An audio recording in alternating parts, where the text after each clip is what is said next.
Um, I ended up muting myself for large portions of it in order to not distract you. That's up to you if you want me to do that or not, but I thought it was like it was very easy for him to get overwhelmed by just me, you know, talking at the same time as him playing. So I get if it's easier that way, but if you feel like if you feel like you want to take like a break and, you know, hear my opinions, then you can just tell me, because I'll hear you even if I mute myself. Okay. I'm gonna ask you to, you know, mute yourself when you're talking to stream and all that, because I'm gonna try and concentrate as much as I can.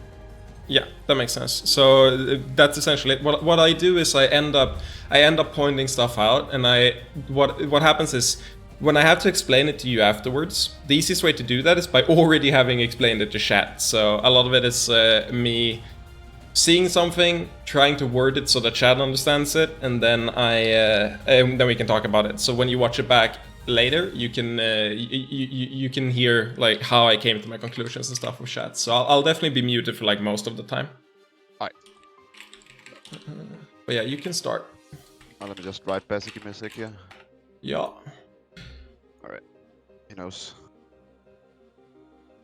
Oops. Nice matchup as well. Very comfortable with this one. Ooh, nice. I don't hear the sound when I mute myself.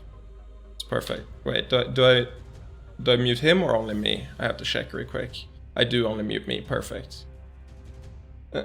So let's keep track of this.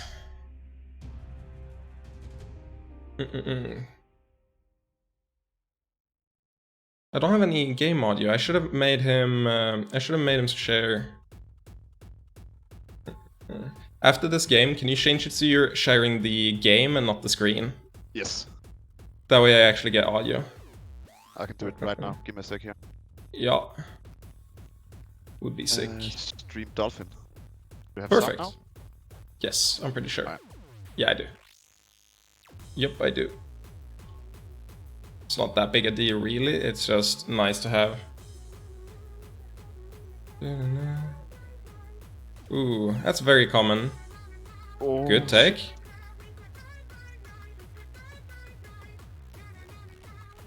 That's one thing. I should start the replay buffer so I can actually pause stuff. Right there, when he did the up B, if you see them positioned wrong to do the dare, you can actually just hold out and then you'll slide off the ledge. Nice. Good DI there. Thank you.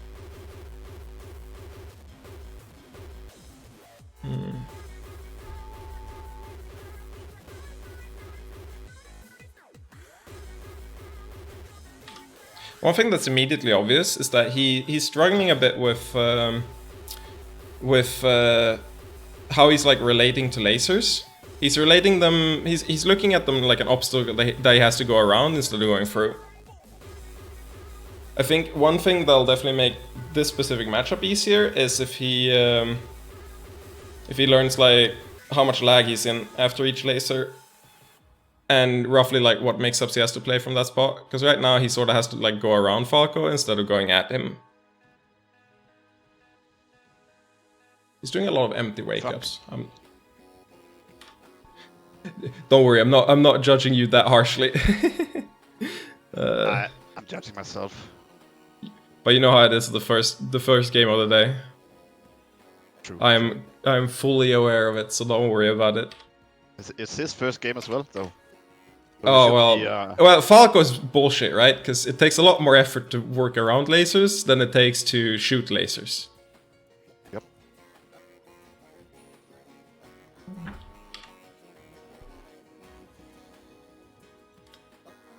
That's actually a really good roll in. Oh, turn winner. One thing he's not doing, and this is something I'll definitely write down for later because I might actually forget it.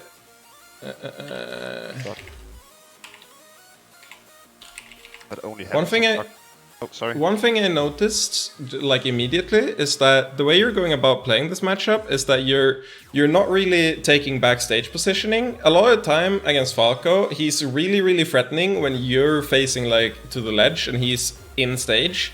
And a lot of time, since he's so good at covering himself with like bair and down air, it's a lot harder to hit him than it is to just go through him. So usually, like if you're in the corner and you shield something, you have a mix-up situation where you can either do what Hax does, which is go back to ledge and then ledge dash and then dash into center stage, or you decide to like wave dash forward shine or roll in, and you just, when you're at the ledge and you're at like 80% or like higher than that, anything that he hits you with becomes a really scary edge guard. But if you're center stage and you're even up to like 110%, it's not really that scary because he's kind of slow at like getting to you, so getting the edge guard is really hard.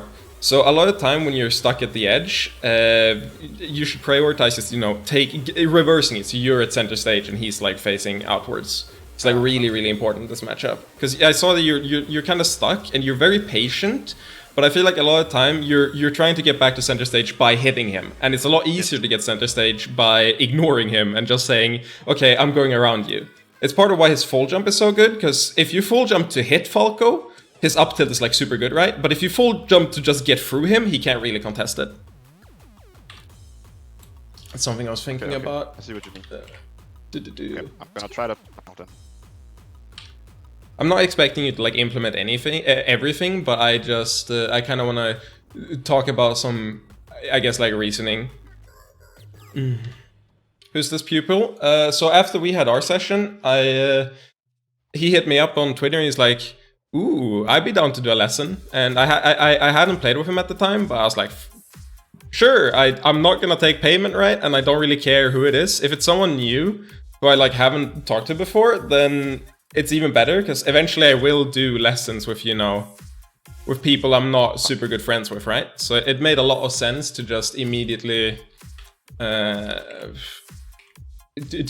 go to someone who I didn't know. So I'm not really sure like what his background is, but I played him yesterday for like an hour, half an hour. Yep, it's he's obviously gonna like try and keep you there. A lot of time it's you essentially just want to play the mix-up after you've like shielded an attack. Like that shield run-in shielder was really good, because either he decides to hit you early, and if he hits you early you can't go through him, but then, you know, your shield, the stuff he did to like keep you away, it's unsafe on shield. Or he decides to wait and do something late, and then you can just run through him. Okay.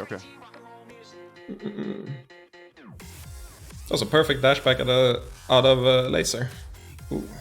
Can't believe he hit that tech. He's good. It's really fucking good. The range he's holding is fairly close, and I don't think that's a bad thing necessarily. Ooh, he's definitely not. He definitely isn't prepared to cover knockdowns. I think that's like a really huge thing. Cover. Tried the rolling. Oh shit. Well, the way you were patient before is good. It's more a question of like knowing what your goal is. If you find an easy hit on him, obviously you can hit him. But if it's like, if it's really hard to get the hit, then it's easier to just get center stage. And this mostly is about like high percent. At low percent, it's fine to, you know, contest him. But at high percent, that's when it's scary. Okay. Cover knockdowns properly. Slash tech chasing.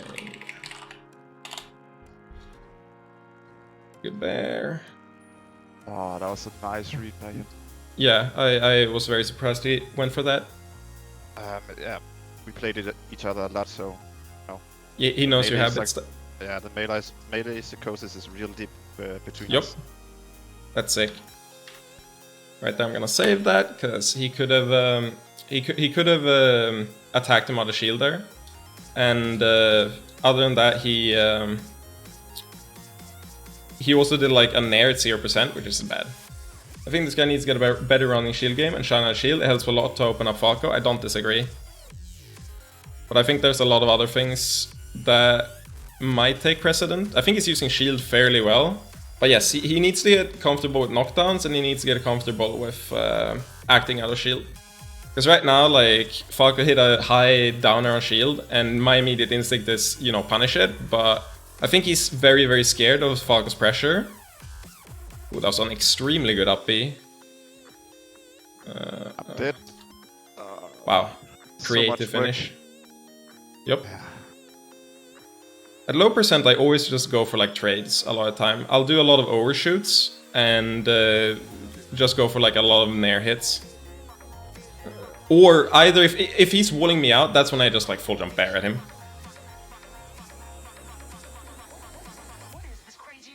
He's reading me right now. He is. Actually want to save that sequence, because one thing I saw right there is that the way he's sort of in the same spot that I feel like the entire time he got chased there is that he was trying to contest Falco when he was in disadvantage, and Falco's better hitboxes, so it's really hard when you're in disadvantage. So a lot of time you just have to say, fuck it, I'ma not contest this, and you know, get away. Like that right there is really good. He takes the back air and then just runs away to reset.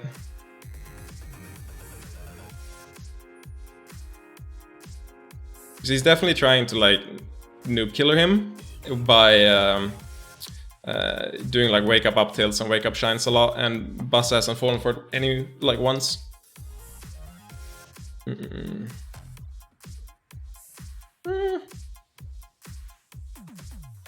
Honestly, I think the most important thing that I'll have to talk about is what hits he's looking for and what he's prioritizing.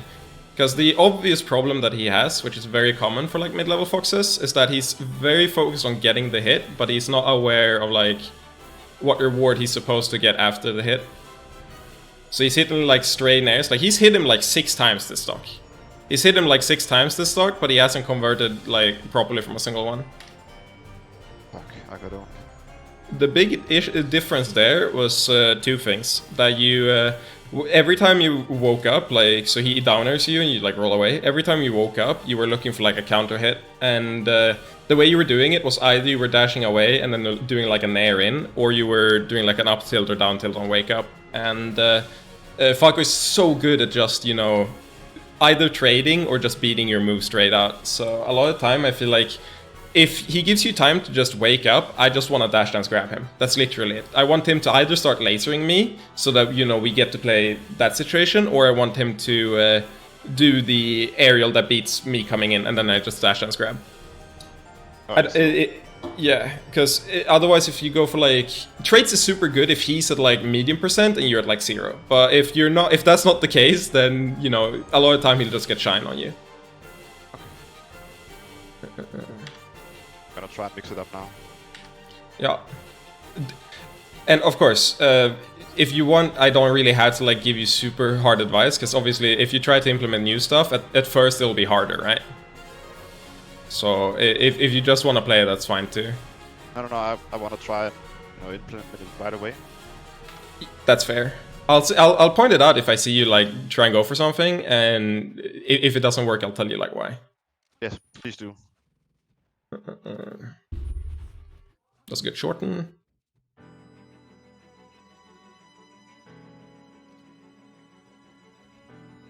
So right there, the way he did that there, and that was actually really good. So a lot of foxes. And yeah, he was way higher than I remembered. Yeah. Should be able to. Nope. It started killing at around 90% on the stage, on good DI.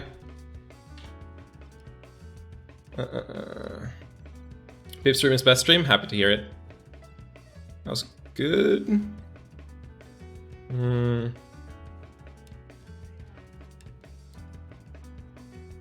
That's always so scary to land with that back air there, but it worked out, so I'm happy about it. He's really good on Final Destination.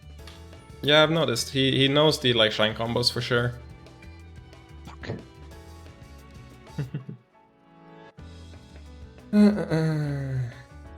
Roll out, perfect. Kinda got stuck in his own movement there.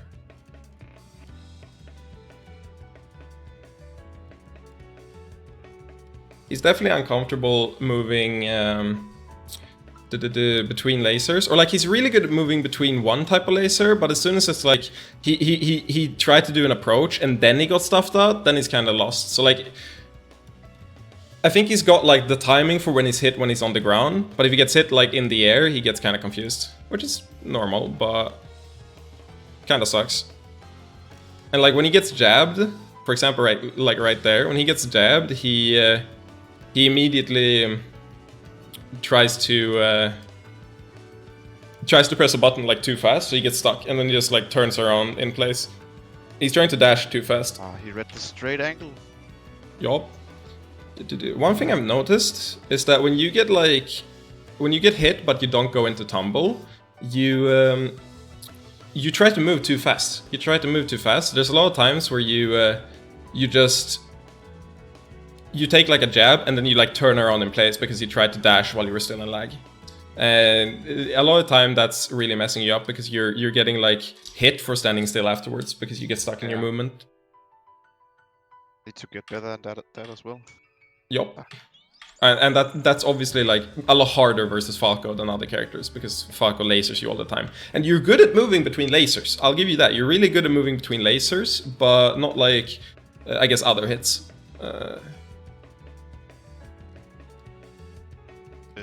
I've been grinding, how to deal with lasers since I started playing melee.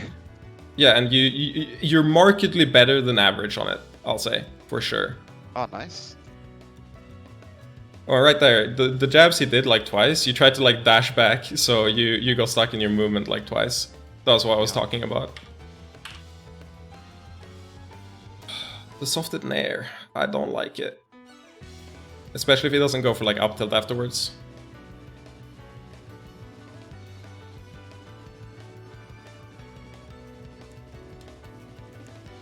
Yeah, honestly, the largest thing I can impart is just the importance of understanding what hits to go for. Because he's very, very fields based, but he doesn't...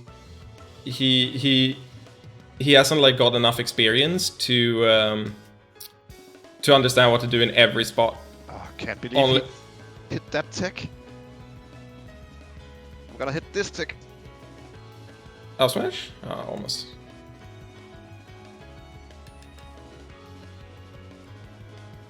Yeah, it's very noticeable that you played each other like right in these spots. Yep.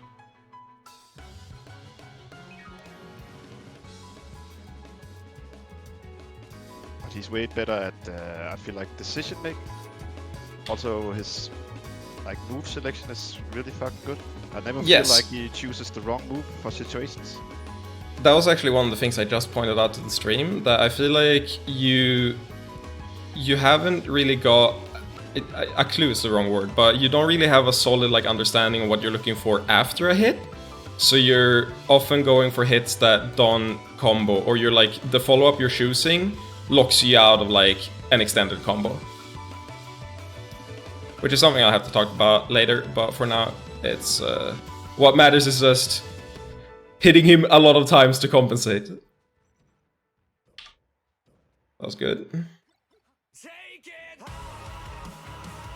I'll have to mention the edgeguard flowchart as well. Okay. That's simply getting into it. Yeah, but it's also not really... it's not something that'll make him see... It's not something that'll translate into him getting hits like better in the future. I'll have to talk to him about the actual like reason behind it, which is what I'm gonna be doing. But yes, those are the main moves I'll be looking for. I might legit say exactly what you're saying, but not only that. Going on vacation myself. Hello, Sirkov. That was a good waveland. I think I'll kind of start. He hasn't dash dance grabbed once, which tells me he's not really comfortable challenging Falco there. Nope, you got the take. Come on, jump into it.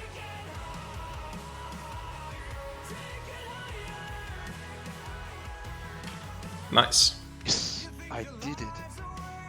The last stock there, when you were at the edge, you went to the side platform and did a bear down. That's like one of the most common ways to get back, and the reason it's common is because it's really fucking good.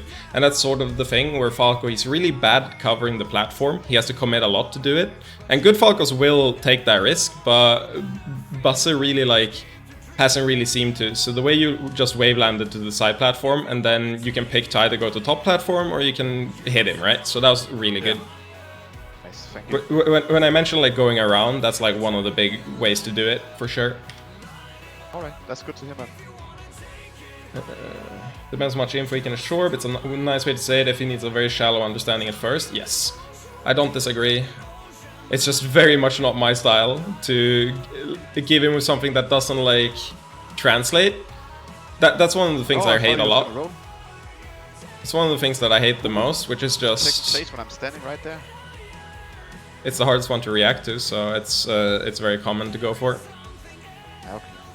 Even if you're right next to it in perfect position, that means you're like that means it's sort of like an uppercut in like a regular fighting game. There's something where you can only focus on a few things at once. So if you haven't proven that you like can get it consistently, it can sort of be like your blind spot where it becomes better because of it. Especially if you don't reaction tech chase. True. That's a very important concept. Where soon that I'm going for the edge every time. Yeah, but Falco sucks at dealing with it, so it doesn't really matter. The best thing, like if you're above and you can get to go down there, he has to hard read you by going to ledge himself. Like if you perfectly angle it, he can't even like down angle left tilt. The way he's playing neutral here, it's super good. The way you're like moving around the lasers, you kind of need to get better countering hitting out a shield, but other than that, like moving between lasers there was a stellar. Thank you, man. No! Rough. Yeah, I'll have to go through edge guarding, tech chasing, and general philosophy when getting hits. You just gave me and I died. It do be like that. Because like his neutral is actually kind of great. Like I played him and I didn't really feel like he was a low-level Fox or like mid-level Fox. And now I can see that he's clearly inexperienced. But he's definitely like tried to solve some game states and he's done it very well. Like he's moving sort of like the push and pull, right? Where if Falco's moving towards him, he's moving away, etc. So he's very good at dealing with like approaching aerial stuff. But other than that, there's a lot of yeah, there's a lot of solid like holes that are easy to fix, or at least talk about. Yeah, it's very common to go for like immediate aerial, but it's also sort of it's very rarely worth it, especially down air when it's rising. If anything, I'd do fair from ledge. It's probably the best one in general. Okay. Because down air, if you like do it rising, it stops hitting on the way down, so he actually gets to like hit you before anyways. While if you do fair, the like third hits on the way down. So. Oh, that's nice. Okay, I'm gonna use that instead. I just yeah, there is the logical one, but fair is probably better in most cases. In general, though, it's very rarely the correct choice. It's usually just the easy choice to go for. Yep. So I think my areas of focus will be talking about understanding what he can do in disadvantage, because he's sort of the philosophy that he's using for lasers is really good, but he's not doing well at all when he's like got time to do stuff between hits in that are other hits. Like he got hit by a down air at 0 and he has time to like shine and anything, and he super panics and like rolls his stick and like air dodges and or rolls. And that's very exploitable. I'll smash. Bear. Ooh. It should be that here.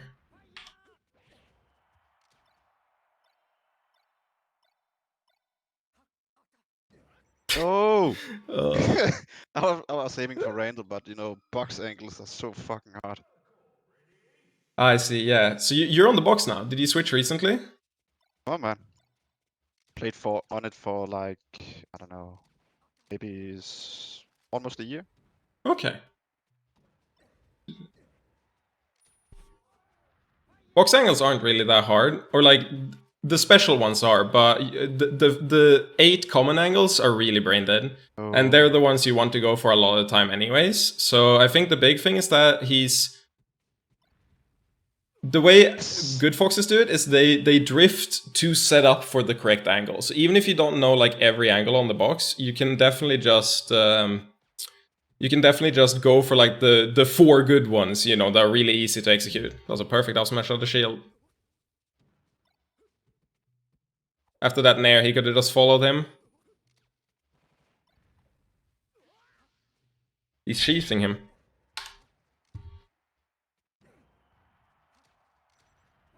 I need to go, but this is really fun to watch. Happy to hear it. I'm doing another one with Cone, the Air TO, later on. Not today, but later in the week. I'm pretty sure. That was a good shine grab. Don't like the down air there.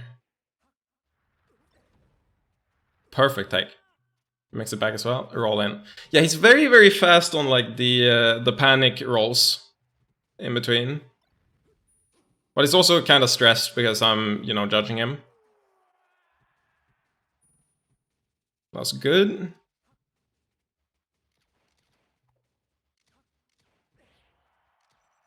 The double jump stuff. He's normally a lot better at dealing with it, but that's the trap that a lot of foxes, including me, can fall into a lot. Up smash. Yeah, he's not comfortable at all with the reaction tech chase stuff. Which is not the next step for him at all, but it is something I'll bring up. And even if he doesn't react in tech chase, he should know about like easier options. Like even just shining taking place. Super good. You kind of got that on a silver platter, but you did play neutral really, really well. Thanks, but yeah. But that kind of highlights the thing I'm sort of concluding from these games, which is that you've got really good neutral in the matchup, but there's certain micro situations and the punish that you're really struggling with. And I'll have to... I think that's the areas I'll be focusing on, and general like philosophy. You can play for another like 20 minutes or like 50 minutes, and then we can move on to discussing stuff. I've got a lot of things to like think about already. Then, if you want to start discussing now, I wouldn't mind it, because playing versus Bass is really fucking... In that case, we can move on to that right now if you want. Just gonna say, helping out. He's on a schedule. Yeah, he has to leave. That, you know, he isn't power ranked in Denmark. Oh, that's just because he's not going anywhere, I'm pretty sure. He's better than a lot of the power rank players. Yeah, for sure. So, I actually want to load up the game while we're talking. Let's see here. Should you be sharing your screen now, or should I join your screen? I think it's best if we... I think, first of all, we should probably go into a game together in Direct Connect. But other than that, it might be good to watch the stream later, because Discord screen sharing can sometimes be really laggy for no reason. What's your code again? It's... MADS877. So MADS 877 minus pip 827. 827. Okay. Yes. Perfect. Nice. So the first thing I like noticed that was really apparent is that you've taken sort of the same approach that I took to learning melee. But you're pretty early in the process, which was that I tried to solve certain situations, and I tried to solve them like one at a time. So I got exceptionally good in some spots, but I was really weak in other ones. So I'd say that you have a very uneven skill set, I'd say, where you're already like, for example, moving between lasers. The way you were doing that in general, even though you weren't using like every single mix-up, you still had a good idea of what timing you had and like how much time you had to do it at different ranges, and you didn't really get like auto hit because you got lasered like a single time. So that to me says that you've taken certain situations and you've been like, I'm gonna solve this. But it also made it seem like you've sort of fallen into a trap in neutral where the situations you're comfortable with, you heavily gravitate to them. So a good example was that he at like around this range when you were dash dancing, you almost always had the same response regardless of what he was doing, which was you did the dash dance and you did it like 2 or 3 times, and then you did this Narian, and you did that like almost every single time, regardless of percent. And that's not a bad option, but it sort of highlights the next thing, which is that you've got these situations you're really comfortable in, but once you get the hit, you're not going for like follow-up style extend the combo, and I don't think you see really where the where you have to end it and where you don't have to end it.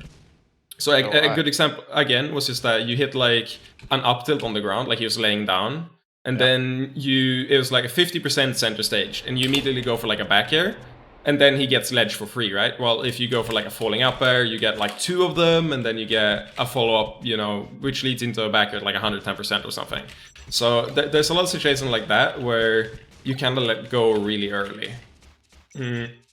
That's true. That's true. Like the only I watched the the SSBM tutorials on Punish Game with Spaces, and they just told me, you know, up throw, up smash until mid%, and then, you know, start hitting them in the air.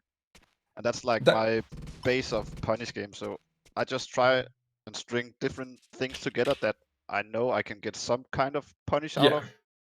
And then my Punish Game is really bad, but I'm way better at neutral, so I just need to learn it, man.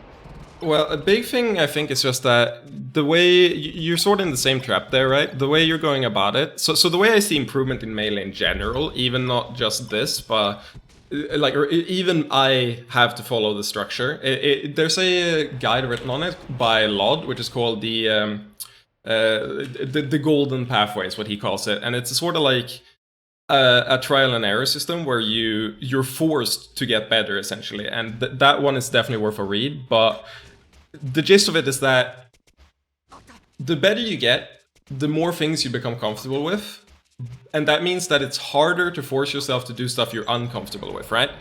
Yeah. But the way you're going about it, which is, you mentioned it like SSBM tutorials, they tell you that you can do like up for up smash, and you do like this, and then you know these like situations you've heard about.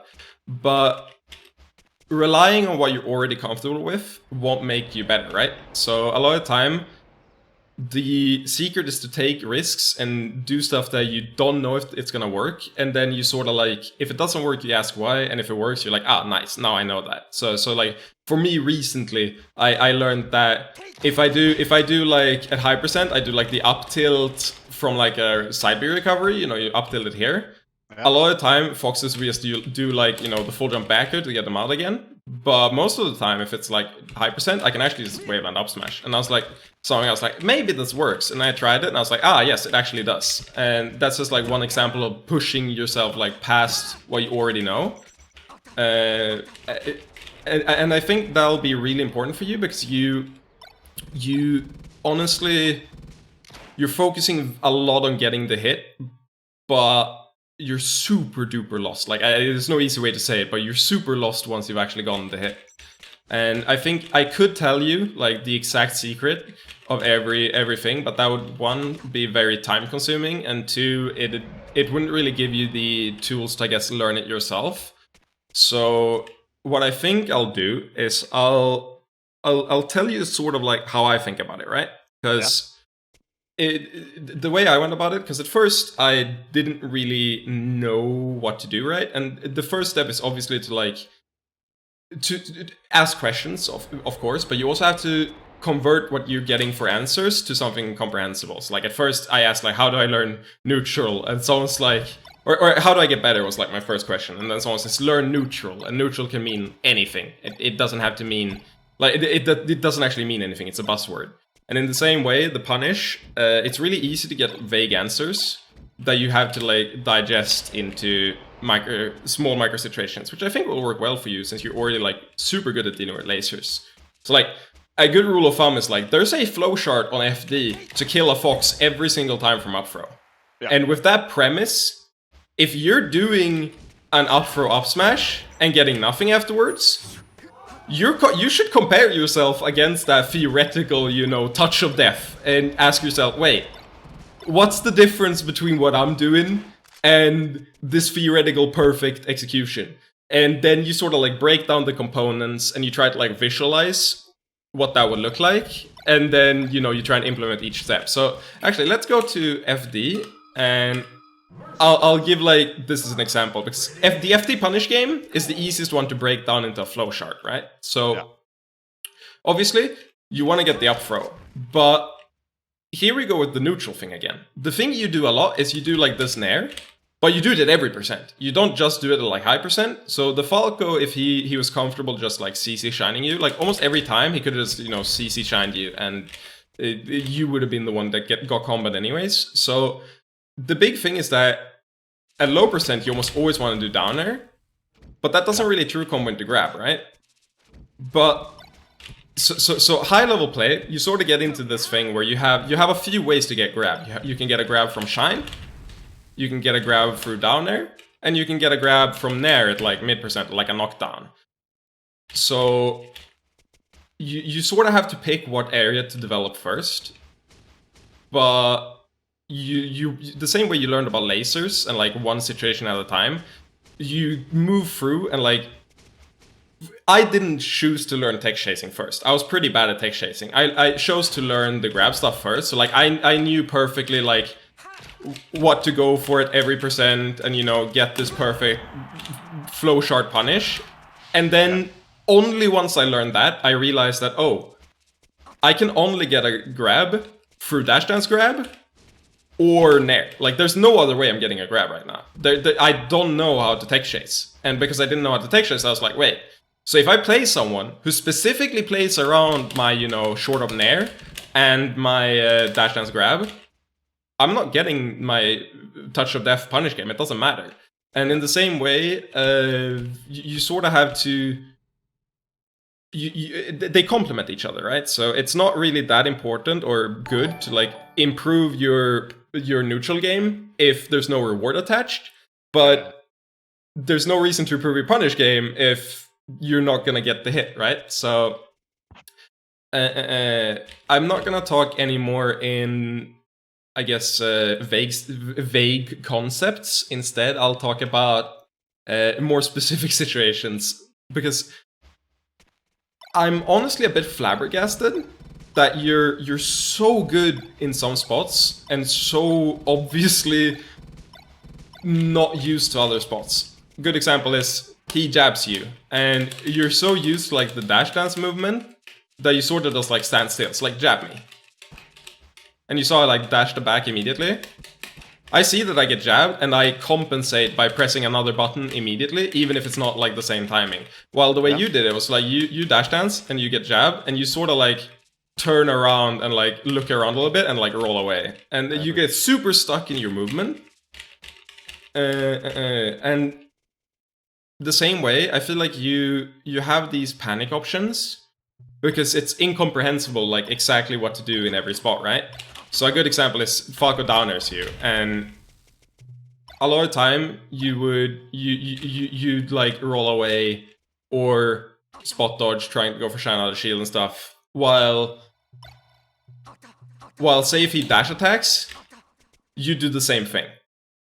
I don't really feel like you have the intuition is the wrong word, but if I dash attack or someone dash attacks me, I know immediately, oh, I can get a grab, I can get an up smash, I can get a short up nair, short up there. There's so much lag that I get anything I want. While you're sort of like in this fight or flight mode where it's hard for you to, since you don't have anything planned out beforehand. And this is sort of what I'm getting at, is that the way you're playing right now, it's very obvious to me that you're going very much based on feel, and you don't really have these situations solved ahead of time. So you're not able to act immediately and like execute a game plan. And that's why I'm comparing this to the laser stuff, right? And the way you went about learning how to deal with lasers, that can be applied to anything in Melee. And you were so good at, as soon as you got hit by laser, you were like, I'm moving away, or I'm doing a nair in place, or I'm doing something to not just stand still, right? And that's super rare. Very, very few foxes can do that. And in the same way, when you get jabbed, you're completely lost. And like when you get a high down air, you might roll away or do a shine out of shield, even though you have like an easy up smash or, you know, something harder. Because the difference is you've solved the laser situation, but you haven't solved the other ones.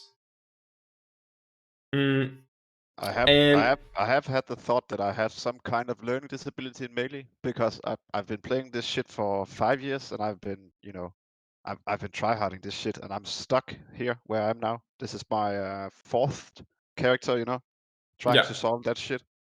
But so I don't think you have a learning disability. I think you lean very, very hard towards the opposite of the golden path of improvement, where it was very obvious that you don't look at the game as a risk versus reward calculation, really. You look at it as a like ease of execution thing. So what I mean by that is, if you looked at the game as a risk reward calculation and you did this Nair approach at like 0, when you think about it, what stands out to you? Like, what can you get if you hit a Nair here at like 0, and what can happen to you? Like, what's the risk versus reward there? Assuming they like, it's not like a badly spaced Nair. It's actually like, you know, a good Nair kind of close. At 0%, I get nothing because they get out of hit stun before I get out of what you call it, lag. Yeah, and if he CCs, you actually get counter hit and you lose, right? And that way, there were so many times when you were playing Basse where he's at like 10% and you're doing this Nair approach. And that's because it's very, very comfortable. But it's when you actually think about the risk versus reward, you realize that there's no situation where I should do this Nair at 0, right? I should always just do a down air. But just the, like, I guess, extra difficulty, or like, the Nair has more range, so it's easier to hit. And I feel like the way you're playing, you lean super hard towards the stuff you're already comfortable with. That's why as soon as you get the up throw, you do up smash at like every percent. Yes. When if you actually think about it, you're like, oh, at 0%, it's good, kinda. You get a knockdown. But if they're at higher percent, well, they just DI away and you reset to nothing. Well, if you do an up throw and then you do up tilt and then you like catch them and you maybe get like a follow up and then bam, all of that happened because I didn't go for an immediate finisher. I went for an extension into an extension and then got a kill, right? That's because I thought about the risk versus reward, and I don't really care about how comfortable or how difficult it is. That's secondary, because I know that eventually, if I keep doing these hard things, it'll become easy. And I know what you mean, and I can, you know, reflect about the stuff you just said and see that. Okay, so the way that I've been thinking about this is like, the risk-reward system is all skewed to me because if I go for an option that I know won't net me very much, I would rather go for the option, yeah, as you said, that I'm comfortable with, and I know what I can get out of, instead of going into the unknown realm, or whatever you want to call it. Yeah. And that's 100% what's holding you back. Like, even before we discuss any specifics, that mindset is the sole reason that you're not seeing improvement despite how much you're playing. And it is definitely very possible to break that, but since you played for such a long time, it's very, very ingrained. And the way I'd go about breaking it is probably watching back VODs with specifically focusing on like the punish game, because in the moment you go into that fight or flight thing. You get hit by a jab or like a downer at 0, and even though you're not in tumble, you roll away because you're not sure what to do. And when you're not sure what to do, there's no way you're gonna like reflect in a good way and, you know, find out new horizons, new solutions. So what I would do in order to like improve pretty rapidly is probably, first of all, I guess asking questions, looking at what other people do, or like finding a reference point for what your punish game like could look like, and then dissecting that and then comparing it to like what you're doing. So for me, it's like the flow chart I have for the FD punish game. At first, I didn't have any, and I looked at Leffen, right? And I looked at Leffen. He does up throw, and he does like up throws until until like 30-40%, and then he starts doing up tilts, and then he like gets up tilt regrab, and like all that stuff. And like I saw his punish game flow chart, and I copied it. And I said, I'm not doing anything easier, I'm just doing this exact flow chart I know that Leffen used at one point in time. And then now, because I've done that to so many things, I understand knockdown percents, I understand reaction tech chasing, I understand all of the reasonings behind it. And because of that, I decided I'm no longer using this flow chart. Instead, at mid percent, I go for a fair. Because if I hit the fair and you're on stage, I actually get a reaction tech chase, and that's inescapable. Well, if you SDI up an up tilt, you get out. So because of that, I realized that, oh, I no longer have to copy him, because I understand the reasoning behind it, and I can, you know, explore new territory myself. And I think what you'll have to do is probably write stuff down, first of all. If you're not... So what you'll do is, the way you learned lasers was because you were forced to. You were playing Basse, right? You want to beat him, so you were like forced to learn to play around it. And the way you do it, it's now ingrained, and it's become a comfort zone. And at the start, it was really hard, right? And you probably looked stuff up, and you tried different stuff, and there was a period of experimentation there. And in the same way, I would recommend that you like...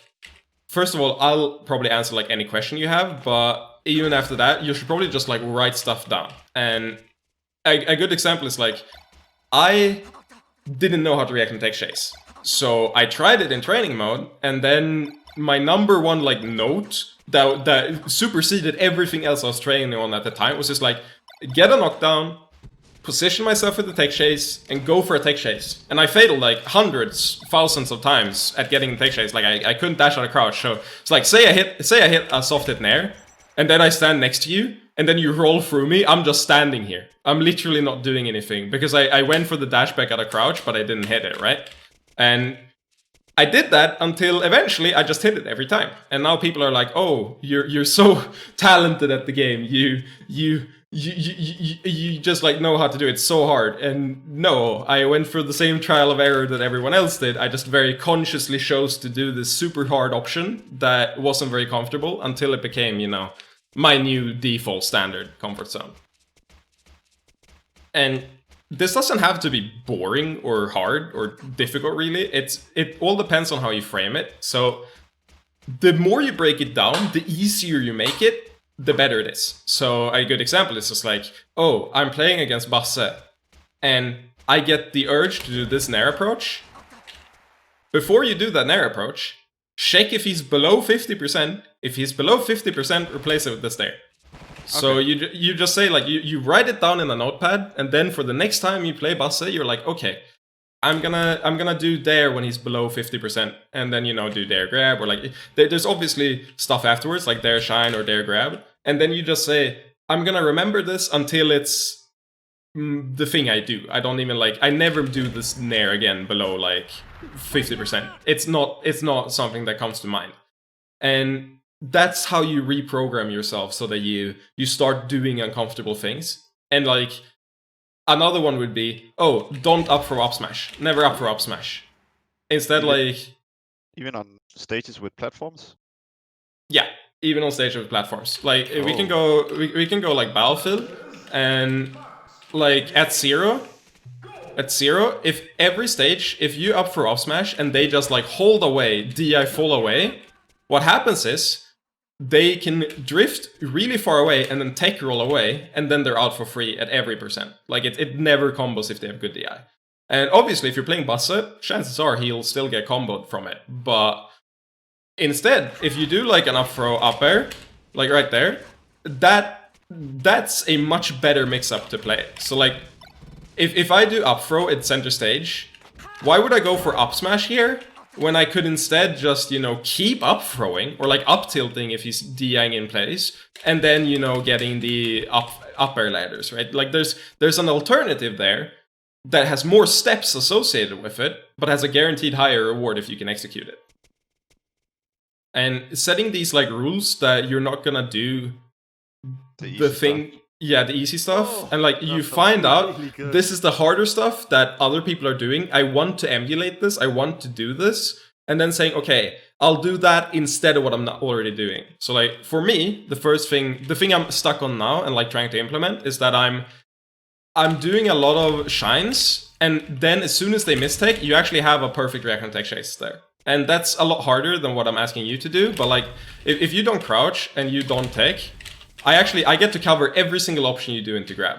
So right now, like at this percent, if you go center stage, I might look for this softed nair, and then I just get the react and tech chase, and then, you know, I react and tech chase you into death.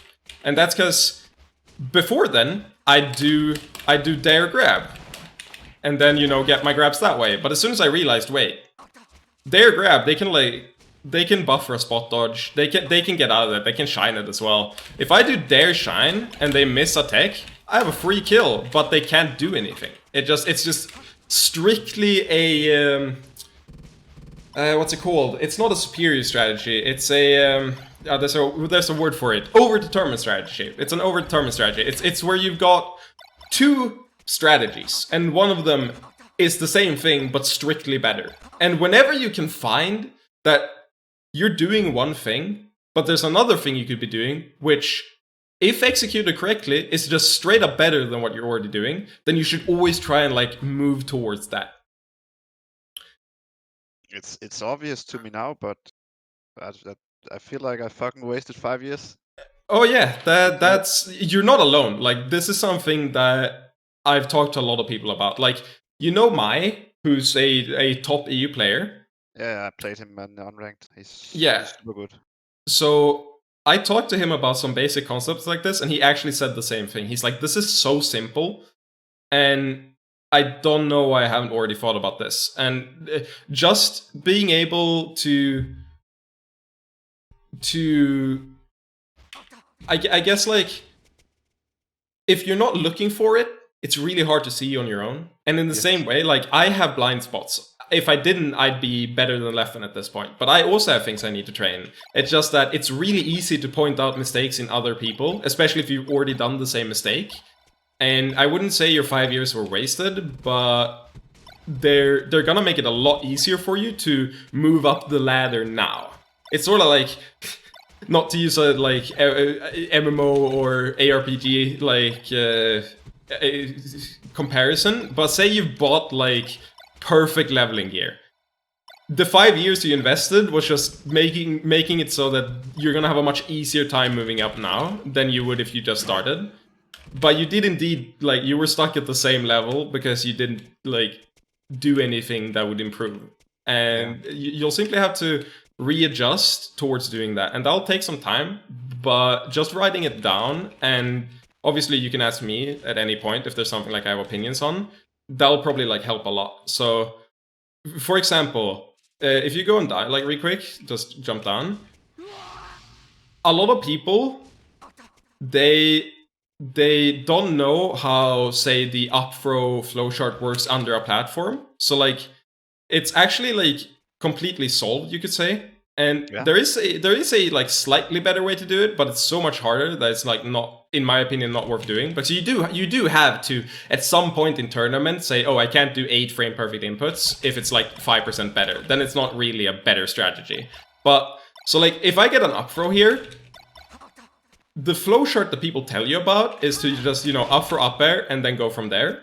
But you actually can't react to their techs. You can't cover their tech rolls under 40%. So what happens is, if you get an up for up air, you have a guess. You have a 50-50 guess. You can choose to either cover tech in place or mistake by doing an instant up air, or you can choose to cover the rolls by waiting and reacting. And that's a 50-50 under 40%. So you sort of like, one thing you could like start training immediately is just saying, okay, I have to actually guess here. I can't just, you know, brain dead autopilot, always up air in place. I just guess, like, did he roll or did he not roll, and then react. Or rather, like, do I think he's gonna roll or do I think he's gonna take in place, and then guess. And then after 40%, that's when this flowchart works, because you have so much time that the time you take to reach the platform, I can do an up air and then still have time to grab the rolls. Really and this is just like a small optimization. The difference between doing this on feel, where you're like, oh, I'm just gonna up air, I'm just up airing. Versus knowing that it's a 50-50 but below 40% and knowing that it's guaranteed after 40. Can you imagine how that like informs your decision making? Because like, otherwise I might just always like 90% of the time I'll up air in place and left and he'll just roll every time. And afterwards, say I still think it's a guess, I'll just sit here and wait, even when I could in theory cover everything by doing just, you know, up for up air grab. Like, just knowing that single difference informs so much of my flowchart and so much of my gameplay. And that's something that, a mentality that you'll have to like get into. And I definitely think you should read the Lod's Guide to Improvement, because everything I'm talking about right now, the way he's phrased it and broken it down into small pieces is a lot more intuitive, and probably he iterates it on it a lot. So he makes sure that it's like too in-depth almost. So he breaks it down, and the way he breaks it down makes it so that if you ever get lost and you're not sure you're doing it the right way, it's written down in easy to understand language and you can like reference it. Because the one thing you need to change is not any specific thing like, oh, always reaction text chase. It's the way you're approaching the learning process, really. Yeah, so my number one advice would just be like, ask questions and like write stuff down. But like my mentality when I started was, first of all, I couldn't understand what people were telling me. They were like, learn neutral game. And I said, what's like neutral? And then, so I realized my first order business, I had to break it down into something like manageable. So when people talk neutral, they're like, okay, you have to understand threat ranges. And I'm like, wait, what's a threat range? And I'm like, okay, so threat ranges is, at what distance can I be from my opponent where it's unreactable and I can get a higher reward? Because like, at this distance, maybe this burst nair is unreactable, but that's not really that threatening. It's 0, because we talked about it, right? Like, if I hit this nair, nothing's gonna happen. But at this distance, there's no way I can get to you and do an up tilt unreactably. And since I can't do that unreactably, you're like, you're in a fairly safe zone in terms of threat range, right? Yeah. So you sort of break it down into these individual pieces and you try to understand each concept, and just understanding what people are saying is the hardest part. And I feel like that's where you might have gotten stuck, in that SSBM tutorial says up smash. And when people break it down into, you know, not advice, not general rule of thumbs, but like a concrete thing you should do, and you don't have to think about it, then it's really easy to like take to heart. But if they're saying stuff like learn neutral, like what the fuck does that mean? And I feel like a lot of people get into the trap where they're not converting what other people are saying into something understandable. They're just like, oh, I don't understand this, so it's not appropriate to me. It's not gonna help me. And that's like the biggest mistake you can do, is just say like, this is out of my level. So like for me, the one thing I did was just I started doing the hardest stuff immediately. Like, I was bad at the game. I'd only played for a few months, and I looked at what Leffen was doing, and it was so hard to execute. And I was like, okay, but this is possible. This is something that can be done, so I should do this. And then I just skipped everything in between. I just said, I'm moving to the hardest thing. And someone says, learn neutral. And I'm like, okay, let me break that down into steps I can take, things to implement, things to work on. So I break it down into this whole list of like small concrete things. The same way that up for up smash, just up for up smash. The same way that's a piece of advice. Every single thing that's not like a concrete statement of fact, you can break that down into small nuggets of valuable information that can inform your decision making. And that's the number one skill I feel like you'll have to learn to get better, is just converting what's being said or what you're seeing on screen into something you can act on, that you can change from what you're already doing. Because your technical skill, it's great.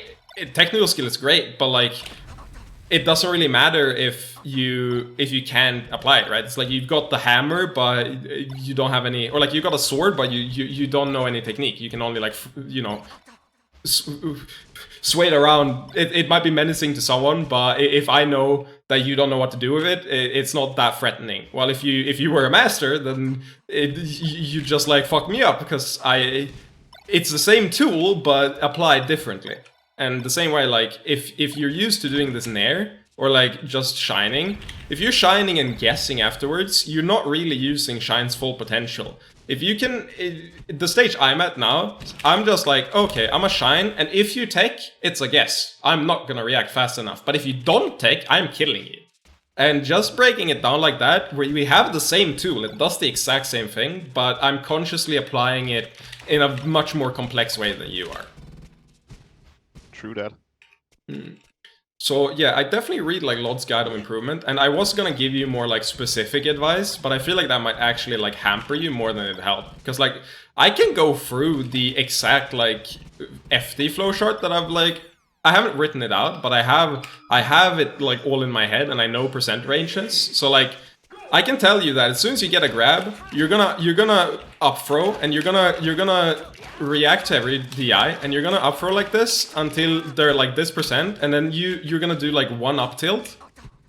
And if you do one up tilt here, then you're gonna do a fair, then you're gonna reaction tech chase, then you're gonna do another fair, and then you're gonna reaction tech chase, and then you're gonna up smash. I can tell you that that's the flowchart at the percents. Under 40, always up throw. After 40, there's a range where you do an up tilt and then forward air. After 60, you do forward air immediately. Like, but does it really matter?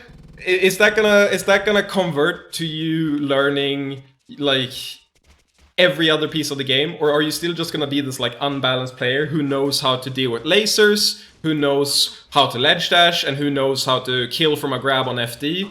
But you're still equally as clueless at everything else. And that's sort of the trap I feel like you're stuck in right now, and while you'll have to like change the way you're thinking about the game and how you approach it in probably a more structured way.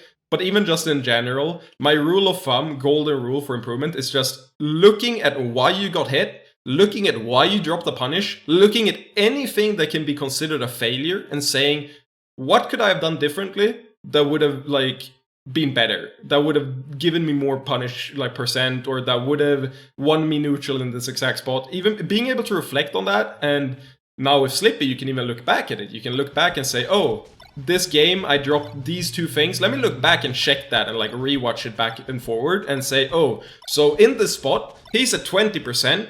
I did a full jump upper like that at 20%, and then afterwards I was clueless what to do, and he just like woke up, shined me. What should I have done other than that? Like what could I have done that wouldn't have got me like hit? And then from there you're like, oh, okay, so I have these hypotheses. I maybe I could have done like another up air, or like you have these guesses, right? And then you like, that's the point where you go to a top player and you say, hey, I've looked at this exact situation, and I think this is what I could have done, but I'm not sure. What should I do? And like, it's so easy to answer those questions when I've already got like the flowchart. But if you can't even like get to that point, I can't really, you know, help you develop all of these aspects each and every time, because I'll have to, you know, it'll be like a rote memorization. It won't be an actual like learning process. It'll just be you memorizing what I say. Yes. I'm not looking for that. I'm looking for the path of enlightenment. Yeah, and that's sort of what I'm trying to give you now. I'm starting to see the way. Yeah, it's one of these things. It's just the fact that this isn't hard at all. Like I want to break that misconception, because it's one of the most common ones that people have. It's that getting good at melee is hard. It's not. 99% of the players you're playing against aren't being very efficient at learning. I got arguably like the fastest in Europe at getting good. I got really damn good in Sweden, probably like the fastest of everyone. I didn't play that much. I'm not gonna lie. I was depressed. I had a fuck ton to do in school. I had no time. I had no energy. I was constantly in a bad mood. I played for an hour a day, maybe not even that sometimes. And I still became better than everyone else, because the way I approached it was with this, you know, mentality. And that should just tell you that it's not gonna take that much time. It's just gonna take actual like concentration and not effort. Because, you know, it's about working smart, not working hard. And the way you've been working, you might have been working hard, but you certainly haven't been working smart. And it's not even that you're not working smart, because I wasn't smart in the beginning either. I was pretty dumb in the beginning, but I constantly, you know, iterated on my method until I became smart. And that's sort of the thing, that if you're not reflecting, and if you're not taking like your failures and actually, you know, trying to derive some lesson from it, then you're not actually improving your method. And if you're not improving your method, you're not getting good, no matter how much effort you're putting in. And to round that out, I'll actually mention Armada as an example, because Armada told me one golden nugget of information that I think perfectly highlights why he was the best player in the game, bar none, and why he was so dominant. And the thing he said was, we talked about learning, and we talked about methods, and we talked about failure. And what he told me was that losing does not reflect your method. It reflects your current point in time, but it does not reflect your trajectory. It does not inform your trajectory. And that's very, very important, because the way a lot of people look at it, and the way I looked at it, was, if I lose, that means I'm bad. And that means I'm doing something wrong. But that's not always the case. In hindsight, I can tell you I was doing everything right, or I was doing a lot of things right. And I lost because I hadn't had as much time as everyone else. But my trajectory, in hindsight, we know that it was fairly, like, it was very, very fast rise upwards. But at the time I was like, oh, I suck. And I suck because I must be doing something wrong. But no, my methods were working, I just had to give it more time. And that's sort of the same, very important to understand, because otherwise it's easy to be discouraged, because you're not gonna see improvements immediately. In fact, if you try to implement all of the things, like information that you can glean from other players, like, oh, I'm gonna learn React and text chasing. If you're trying to do that, you're gonna fail, and you're gonna get worse in the beginning, but your method got 10 times better, so your trajectory got 10 times better by doing that. So that's sort of, I guess, the last golden nugget of information.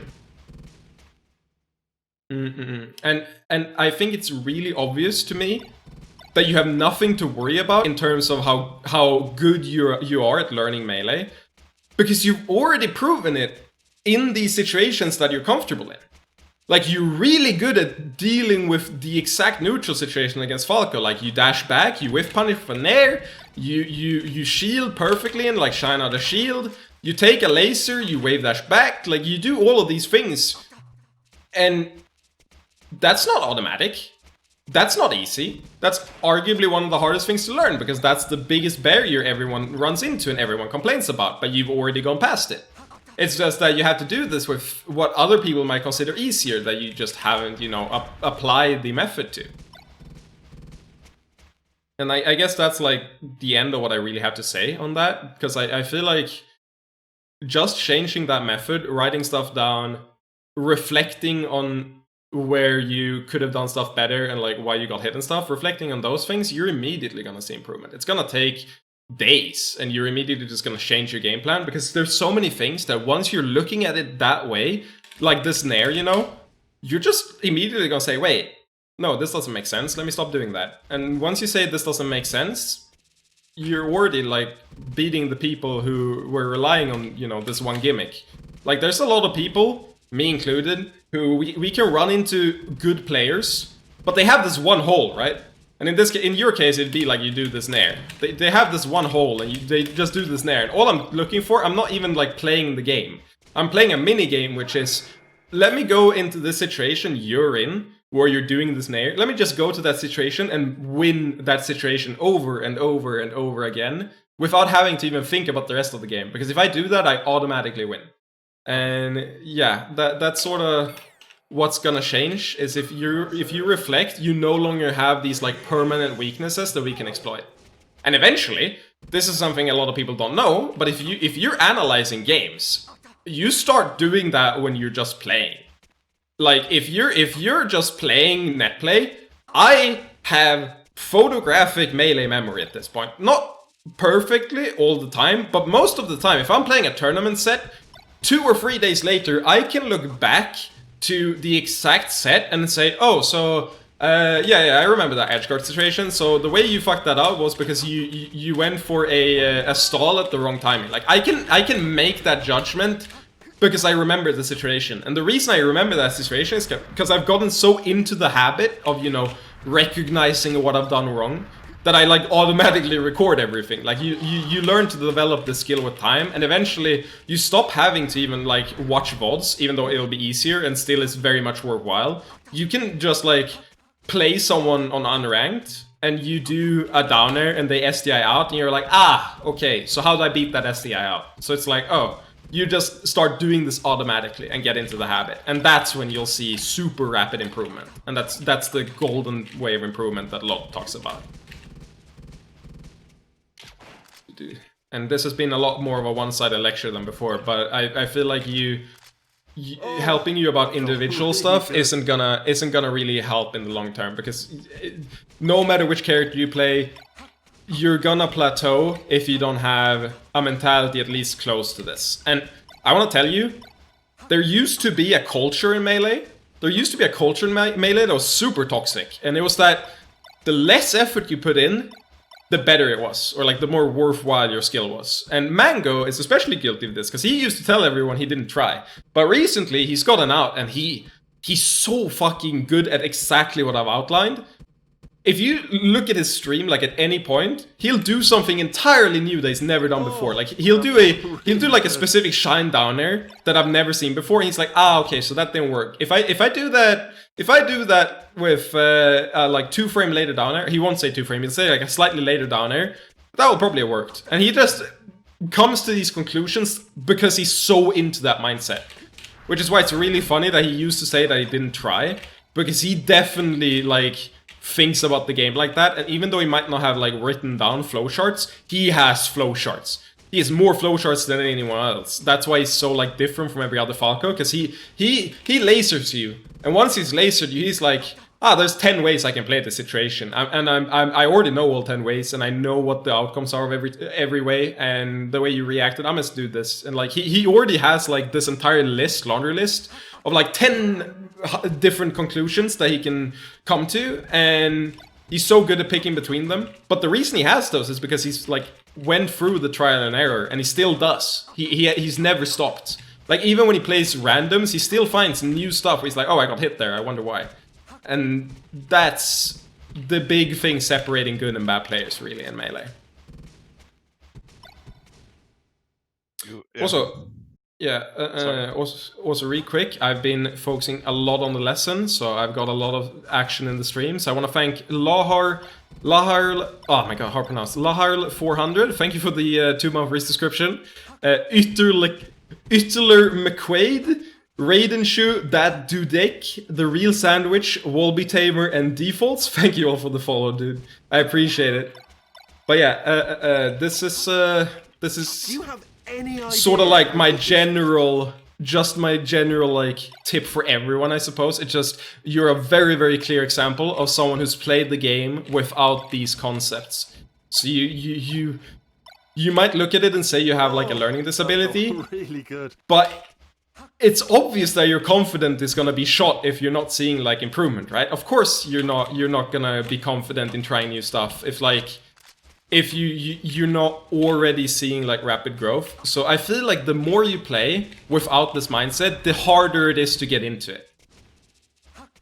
And that's why I think it's very understandable that even if you played for 5 years, I think it makes complete sense that you've been like plateauing super hard, even regardless of what character you play, because the more you play and the more you plateau, the harder it is to like, you know, change the entire way you think about Melee, really. Because that's really what I'm asking you. I'm asking you to change the way you look at the game, like conceptually. Also, Yonar X, thank you for the Twitch Prime, and Mr. Golem for the follow. And I honestly think there's like, if you want, I can break down some general like things I looked at, because you, like, more concretely, against Falco, a good example is like your edge guards, they're not flowchart at all. You seem to like have a very... You don't really have an idea of how much time you have and what you should do at that time. So there's a lot of times where you stand still in the wrong spot, and you don't really know like that you have maybe a full second to to look around and get to the correct spot. And sometimes you even if you knew that you had time, you don't know where exactly to go. So like a good example is versus Falco. You hit him like a back air, and he goes pretty far off the stage, like to the point that he can't go to the side platform. He can only go like here or, you know, to ledge. And you chose to stay on stage here where I'm at. You stood here and tried to like react to what he was doing from this spot. But when he's that far away, you should always take ledge. Like it's a no-brainer, because what you do is you cover going to ledge with this like rising auto cancel back air, and you time it so like when they start moving, they're up B, and from there, if they go high, you can back air again and kill them. If they go like somewhat high, you can up tilt. So like you have this flow chart where if you have enough time, every single time you just take ledge, refresh, do the rising back air at the exact timing that, you know, their up B will start traveling towards you. And once you've done that timing, you react to if they didn't pick that option, and then, you know, you kill them with another back air. And that's just like one specific flow chart that's very applicable versus Fox and Falco. You're like, okay, I'm a cover ledge, and from there I'm reacting. And that's just a general rule of thumb. And there's a lot of situations like that where you don't really use your resources in an effective way, and that's obviously because you haven't like reflected over this. So one of the big things I'd start working on that'll give you huge returns immediately is just like what the edgeguard flowchart is against different characters. Because against Falco, you really can just like cover almost everything with this rising back air, and you do it so that you do it low, because if you do it too high, you're not actually covering like a perfect sweet spot to ledge. So I don't fast fall, but because it's like easier for me to time, so I drop with behind and then do it, and then I have like, it's very easy to cover like ledge from the spot, and then from there I react to everything else. So you practice doing this bear, and then you're like, okay, there's a few ways I can cover it afterwards. If I feel like I know their timing, I'm just gonna jump shine. If I feel like I want to do it easy and they're high percent, I'm just gonna up tilt, or I'm gonna back air, or I'm gonna F smash. Like there's a lot of ways to cover it afterwards. But as soon as you do this as like the default, it becomes so much easier to edge guard. And then of course, if they're above stage, you're like, oh, if I stand here and they're like they can't just side B to a platform, well, then I can guess like if he's gonna side B at me, and so I stand here and I react, and if he's like high up, I up tilt, and I like up tilt if he's going to stage, and then he drops below stage, and I immediately take ledge, and as soon as he's dropped below stage, I just take ledge and, you know, bear. If he has a jump left, he can still jump up, and then it's like, oh, do I think he's gonna jump above stage? I'm just gonna stay here a little while, and then, you know, you see him jump, and you're like, oh, I guess ledge, and you take ledge. So you have this, you're looking at your opponent, right? And I feel like the way you were dealing with Basse was you weren't ever looking at what he was doing, how he was using his resources off the stage. And you were very good at using your resources, because like you did the shine stall, you did like all this fancy stuff. But like a good example is, you mentioned that doing box angles was really hard. But the way you do recoveries, like I had really good recoveries with by only using, I think, the two modified angles. I only used those angles and the ones that go straight. I only used those, and I still had way better recoveries than almost every Fox, because the secret isn't actually to use many angles. The secret is to set up yourself off the stage so you're positioned for one of them. So like, in this case, I'd go here, and if I do like the slight one down, I know I'm gonna sweet spot. So like, the perfect situation, I go up here. I do the one slide down. And then they have a guess, am I gonna slide upwards or am I gonna go straight down? They can't cover both. And like, I don't have to know any more angles. I only have to know about how to use my resources off the stage. And in the same way, because I do that, I know that my opponent, that are good players, they're doing the same thing. They're setting themselves up off the stage to make it uncomfortable for me to cover. So like, I stand here with the up tilt, but then they jump high, and then I have to do like a bad back air. So if I think they're gonna go high, I might just jump out and, you know, double jump back at them. And if I think if they don't have any resources left, I just know that, oh, I can just jump out and shine them because they have no resources. Or if they're far away and have a double jump, I'm like, okay, I'm staying on stage, but I think he's gonna go to ledge. Let me just wait that ledge, and then I guess right, and he die. dies. And if I guess wrong, it was a 50-50 that I got the kill, which is way better than always doing, you know, the wrong thing. Yes. So that's sort of like how this mentality is applied to specifically edge guarding, where if you're not aware of all of the options and you're not aware of like what the base flowchart is, because there's a clear cutoff where you can cover everything and where you can't. And if you can't recognize where you can cover everything, then first of all, you're not going to be successful in those spots, but also, like, there's a good chance that you're not going to know what the mix-ups are when you can't cover everything. Because, like, up here, you can't cover everything Fox wants to do. So, up here, like, there's a 50-50. Do you want to cover me going to ledge, which is why, you know, you take this and go there? Or do you want to cover me going straight forward to the platform? You have to make a choice there. You can't react, because I'm at the perfect position, right? But if you know that, and you know you have to make that guess, and you know I'm going to go there, well, preemptively, you can just start jumping out and back airing, and I'm dead. Because I chose to go in that spot. So there's like, if you don't know that counterplay, well, how are you gonna, you know, play around what I'm doing? And that's sort of like, without that knowledge and without that reflection over and over, like, why did I lose? You're never gonna get into a situation where there's not auto-lose options. And that's, I feel like, why you plateaued, is that against better players, we're just gonna see that you don't know X flowchart. So we're like, okay, he automatically is gonna fail this edge guard 100 out of 100 times. So since he's failing 100 out of 100 times, I'm just brain dead, gonna do this exact same thing over and over and over again. Why would I ever change it up? It's the same thing with Marths, right? You know, people complain a lot, but if the Marth knows what you're gonna do when you're dashing around, he literally just has to go up and grab you. Like, he doesn't have to do anything else. If he knows you're only gonna do the snare approach, he literally only has to dash dance until you do the nair. And when you do the nair, he just dash dance grabs you. And that's literally it over and over and over again. And it's frustrating, but that's why there's a clear cutoff between when you've started applying all of these concepts, you know, of reflecting and taking notes and seeing where you did wrong and asking questions, between not doing it and doing it.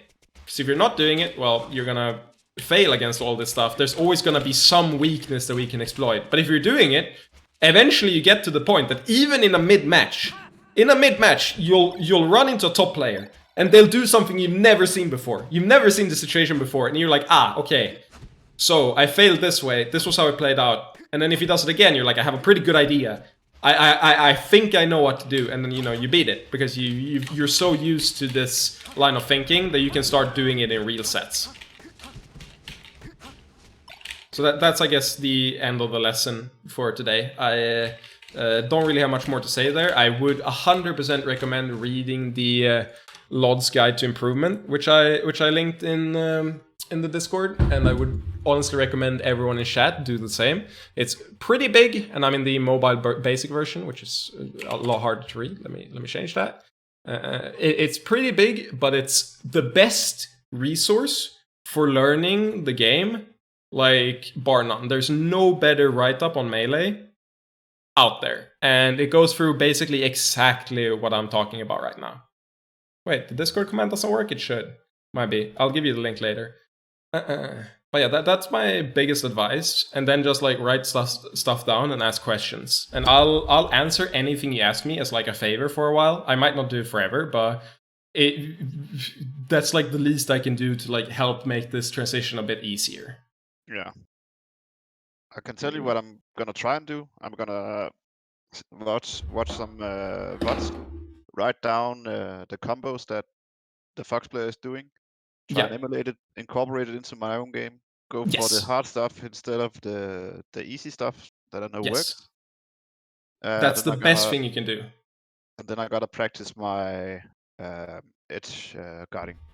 Yeah, and it's very good that you're focusing it down to these specific areas, because what I've told you is like, you have to break it down into smaller parts, and saying that you're going to emulate the top player combos, that's the first step. And it's very good that you're starting from there and you're not like, I have to reinvent everything at the same time.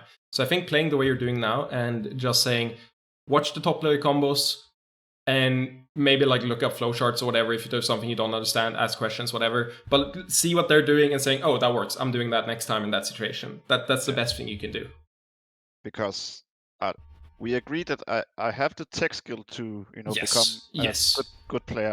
I'm just You really have bad you have at you have making equally good decisions. tech skill to me. You have equally good Okay. tech skill to me. That's okay. That's nice to hear. Like So- there was nothing you did that I was like, oh, you're just not fast enough to do it. There was nothing that made me say that. Every single thing is just about decision making. You're equally fast at moving buttons and spacing and all that. You're equally good at me at it, and that it's only this decision making that's gonna change how good you are. All right. I learned quite a lot. I'm also overwhelmed with information right now. Yeah, I'm But- sorry about that. No, it's good. I'm gonna remember as much as I can now, and then watch it. The VOD from The the VOD stream a few later. more times. Yeah. And But, yeah. obviously, we can have a follow-up on this. I honestly prefer it. If you want to like check in a month's time or something, or like talk about your experiences, I'm 100% down to like give advice wherever, even if it's just like throwing a Discord message where you're like, oh, I did this and I noticed this, and I'm like, yeah, I can give my advice on it or my take on it. Yeah. So yeah, thank you for your time, I guess, and Yeah. I hope this is. I hope to see you like level up, because I definitely feel like if nothing else, if you even like apply parts of this, you're immediately gonna get better than like absolute majority of player. You're easily like PR level just with tech skill if you change your decision making enough. Yeah. That's So yeah, that's really nice to hear. Thanks a lot, man. yeah, no worries. This Have a was good for me stream. too. I'll Yeah. talk to you in about a month when I'm super good again. Yeah, sounds good. See you, I'll man. actually write it down. I'll put it in my calendar to check up on you in a month. So see you around, dude. Nice, mate. Thanks. See you. See ya. Perfect. Nice. So that was the lesson, and I'll actually still keep streaming because I'm having a good time. Whew. That felt How really good. did you snap the ledge? Oh, that's called the hex pixel. So on Battlefield, if you're under the stage, there's a single pixel where you still snap to the ledge from your upbeat. It's very hard to get though. I went for it intentionally for fun. But yeah, it's what's it called? It's really fun to have these sessions. And yeah, I'm sorry. I actually haven't told you guys this. I can talk about it now. So I used to coach everyone in Stockholm. When I started beating everyone in Stockholm, I wanted them to get better. So I gave them essentially free coaching, and the reason I do this is because I learn a lot from it as well. So all of the faults that I pick up in other people, they're equally applicable to me, right? Like even if I know in theory what to do, just talking about these concepts reestablishes how they make them fresh in my mind, right? So it's really easy for me to think about them and apply them better than I did before. And I don't really, it stops me from getting complacent. So the reason I don't want to take payment, and I know Raiden, you asked about if it was a Patreon lesson. They're not, because I feel like I gain a lot from it. And streaming it, I also like, already this stream, I got a Twitch Prime and I got a resub from Laharl. It's like, I just doing this and producing content, I feel like I'm already deriving benefit in terms of play, because I'm getting better by doing this, and I'm also just from the stream getting stuff. So I feel like it's a bit scummy of me to be like, I'm a triple dip. I'm triple dipping. I need Patreon money. I need Twitch subs. I need to get improvement from the lessons as well. Like if I'm triple dipping there, I just feel filthy, dude.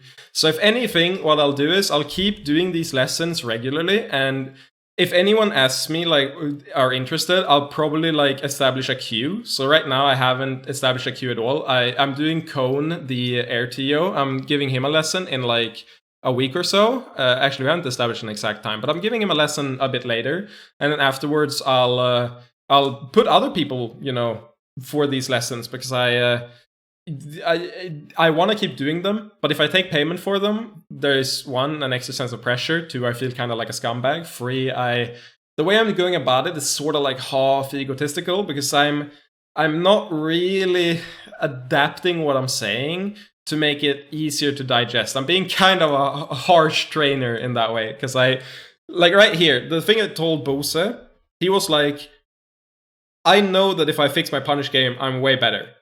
And I'm like, yeah. And we've talked about punish game before, but even though I know you're right, that you're gonna get better if you improve your punish game, I'm gonna tell you these 4 uncomfortable truths and these 4 things that even if you have like a touch of death every single stock, I'm still gonna win because you have these 4 faults. And like just ignoring what they want me to do and doing what not what I would appreciate, but like what I egotistically think is right is what I'll keep doing. And that's sort of also why I don't want to take payment, because I feel like if I take payment, I'll start adapting what I'm saying to like how easy it is to learn. Because what I told Mads now, imagine if you're religious. Imagine if you're religious for a second and you're like, I'm a Christian. I believe in God. And someone says, in order for you to achieve your dream, you're gonna have to become an atheist. That's kind of hard to do, right? Like there's a big disconnect, there's a dissonance, and you sort of like have to take a moment to reflect and reestablish your worldview, and all of that. That's sort of what he has to do now, where he has to change how he relates to Melee.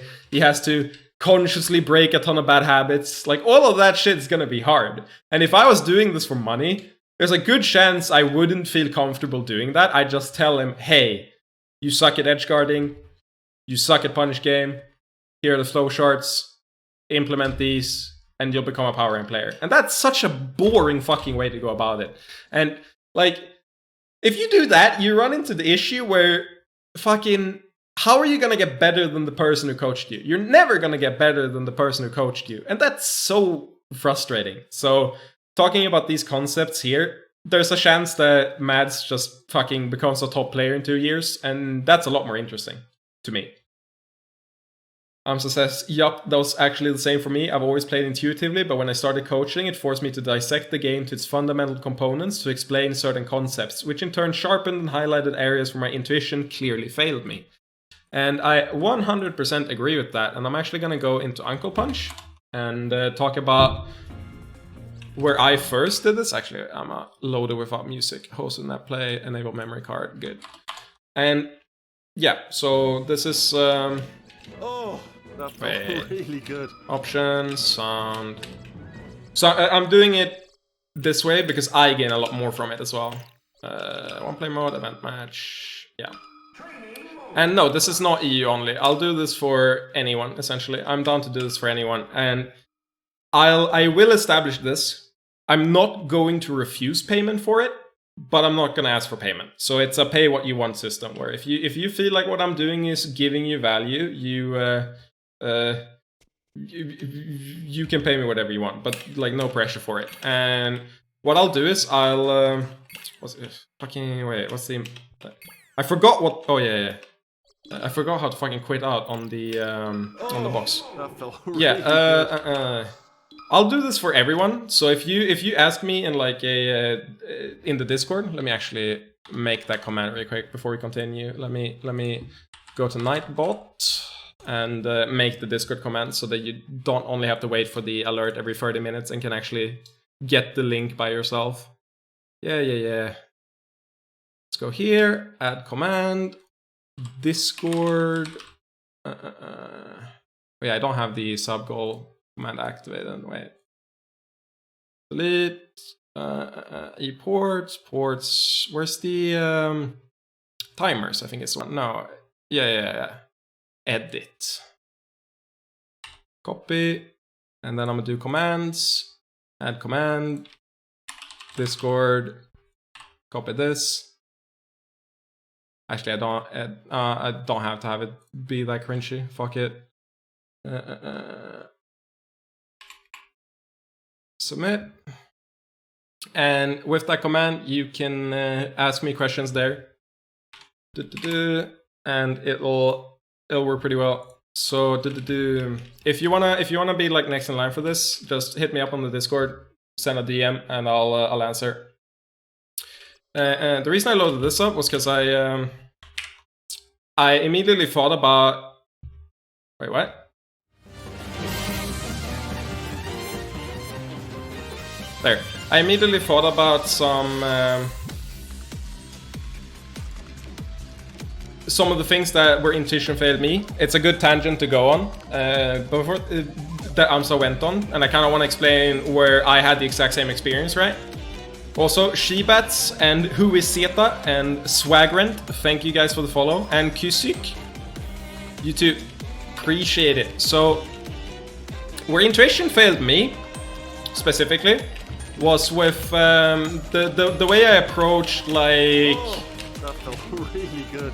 The way I approached... What's the word? Goals in Melee? Or like how I approached...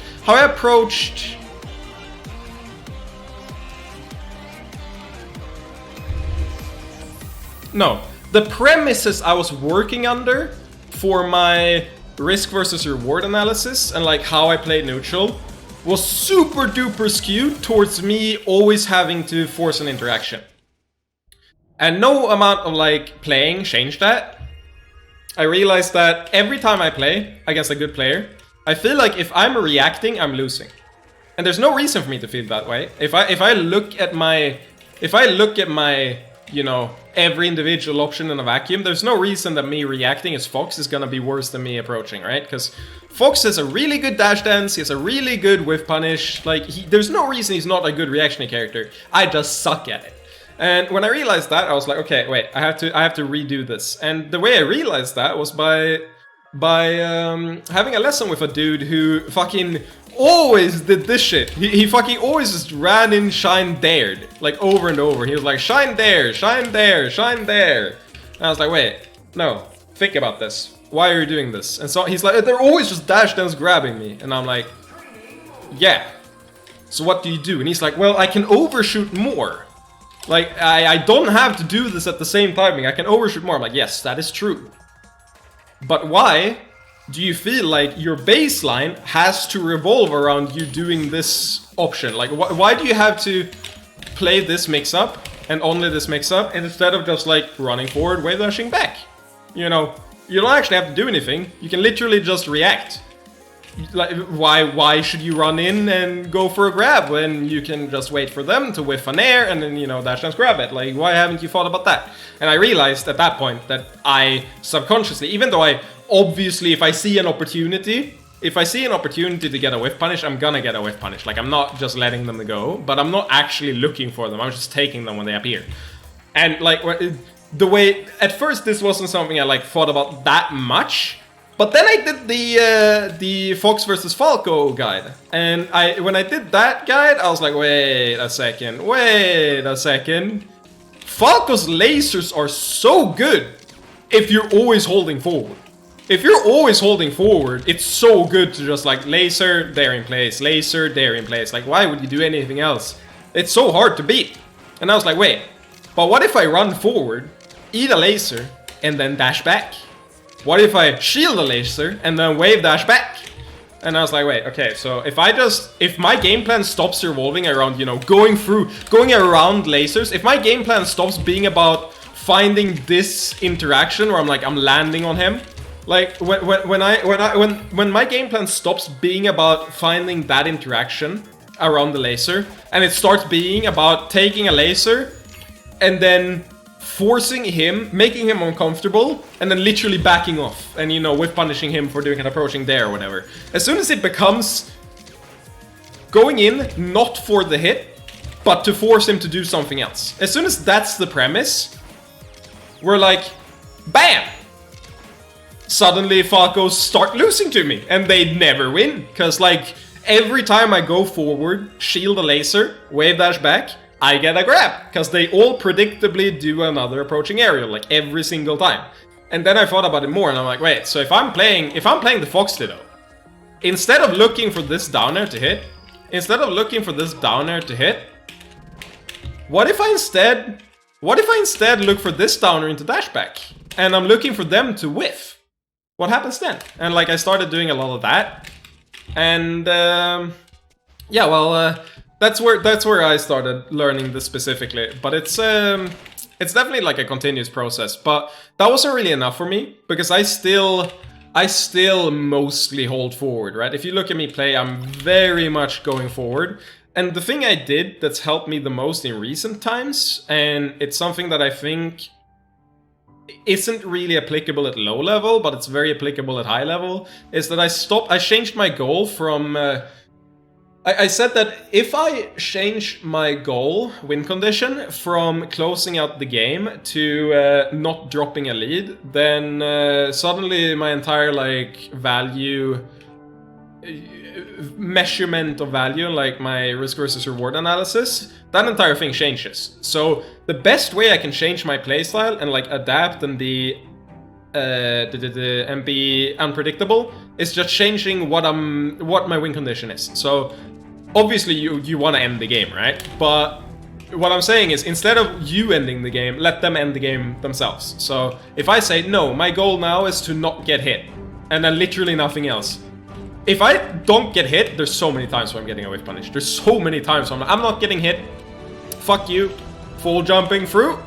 I'm back here. I'm full jumping through. I'm shielding, rolling away. Like, if that's my goal, to not get hit, they have to relate to neutral in an entirely different way. Because suddenly it's not about countering my option. It's about countering me doing nothing. And that's really fucking hard to do in this game. Like, if you play a Puff, if a Puff has a stock lead, and they're sitting on a side platform doing nothing, and you're like Falco, the fuck you gonna do? Why should they look for a hit there? You're forced to approach because you're down, right? And in the same way, I just said I'm not looking for a hit, and I started beating so many players when I just did that. It's like they get comfortable with my regular gameplay, and suddenly I'm like, fuck it. There's like 5 opportunities for me to hit you, but they're kind of risky. I'm not taking them. And, well, being able to do that on the fly, I feel, has made it so that in situations where I normally get very, very stressed and where I'm prone to make mistakes, I start instead automatically winning, because I change from my normal line of thinking to this thinking, and the huge change that brings makes it so uncomfortable for my opponents, and they're like, they start doing way more mistakes. So yeah, that's how I started implementing really good defensive play.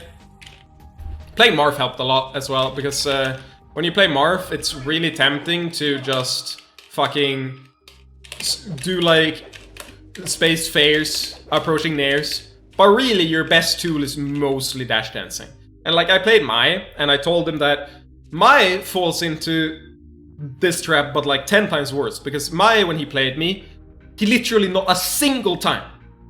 If you watch the set in the last Untitled tournament, me versus Mai, not a single time does he beat out my approach. He's Marth. He's got this.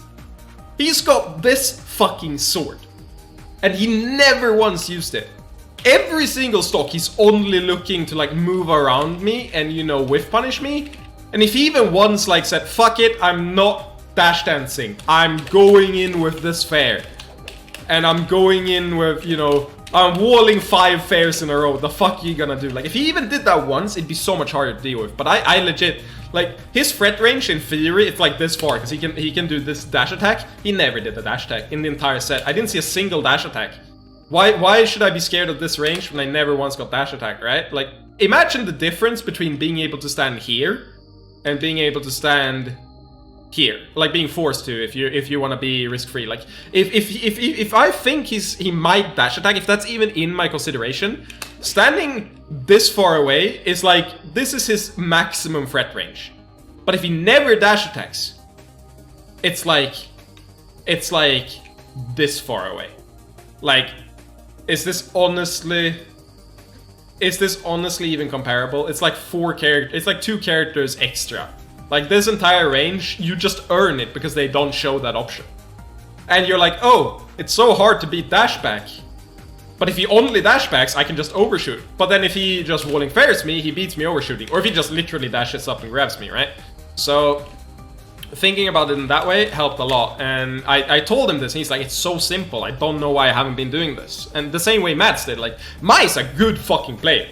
Like, Mai's a good player. He's an EU top player, been forever. And he DMs me, and also really funnily, You know how I said that I actually remember stuff? I remembered our set like almost entirely. Every interaction, he's like, he messages me and he says,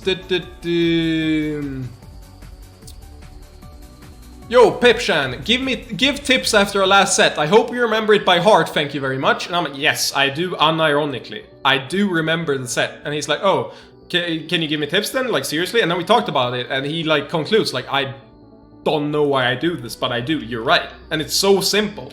And in the same way, that's why coaching is so good, right? Because if I see this in someone else, it's super easy for me to see in myself. And that's the real, like, I guess, that's honestly the reason I like doing coaching mostly, because it is helping me a lot.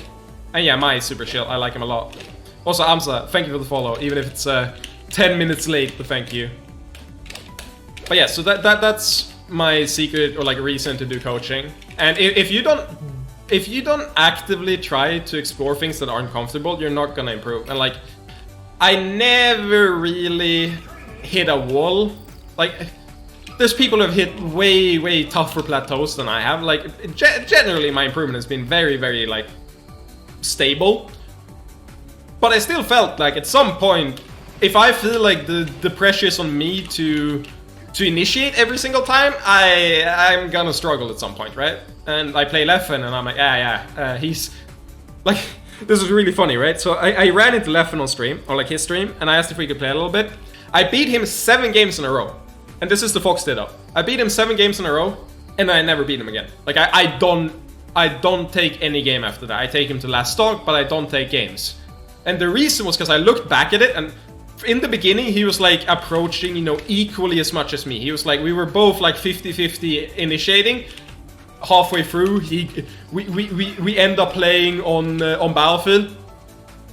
I'm over here, dash dancing, and I like try to approach. He's literally just standing here. Like he's just walking around like back and forth, just up tilting. Like never doing anything else. Why should he do anything else? He's got a lead, like he can literally just stand here and react to what I'm doing. Why should I do anything else? Especially if I don't know how to beat this. So he like literally just reacts to what I'm doing. And then he either dash dance grabs or he up tilts and like nothing else. That was his entire game plan in last stock situations, and he won every single time. And I was like, okay, so how do I beat this? Well, I just don't care. I just start standing over here and, you know, I start lasering, or I bait something out and then go in. And like, I didn't do that. And I was like, okay, I'm fucking stupid. The same way, a year ago, also a good story. I run into Leffen's Roy. Leffen goes Roy. We play. And I end up in this situation like 3 or 4 times. I'm on the platform and I'm shielding, right? I'm on the platform and I'm shielding. He's standing there as Roy. I'm shielding on the platform. I wait for like 5 seconds. And then I bail. And I grab. And I lose. And I'm like, wait. He's standing here for like 5 seconds. Why would I still do the bear if he's just standing there? Why wouldn't I just do that? Why didn't I ever, like a single time? Why didn't I a single time do this wave dash bear? Like, am I stupid? And that was the that was like the moment it hit me. This is like 2 years ago. This was the moment it hit me that if I don't think about the situation and someone figures out that I just have this habit, I lose against every character. It doesn't matter. He could be Roy, he could be Pichu, it doesn't matter. He just has to get me in this exact spot and then abuse it and then win. And that's when I was like, oh wait, I need to actually reflect. Do you enjoy shuffling through rollback people, or do you normally DM? I never DM. I get like 20 DMs a day at this point. It's really... I'm antisocial. It's really frustrating to get DMs all the time, because I'm like, I'm tired. I don't want to play. And everyone's like, at 2 AM, it's like, hey, do you want to play? I'm like, nah, dude. So no, I mostly shuffle through... rollback. But I do play... I do take DMs of people while I'm streaming, but I don't really take DMs outside of when I'm streaming. Or like I'm 99% likely to say no, or just ignore it at this point. But yeah, so just rollback in general is very convenient in that way. But yeah, that's some, I guess, like philosophy, and I hope that session was useful. And if it's not useful, at least it's interesting to think about. And like, obviously it's hard, right? So like, I think, how'd I do this? I think the biggest takeaway out of everything I said is that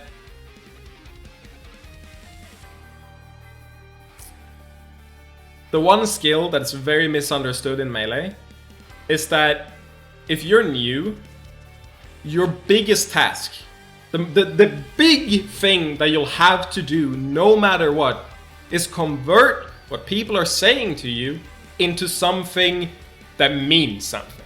Into understandable and actionable words.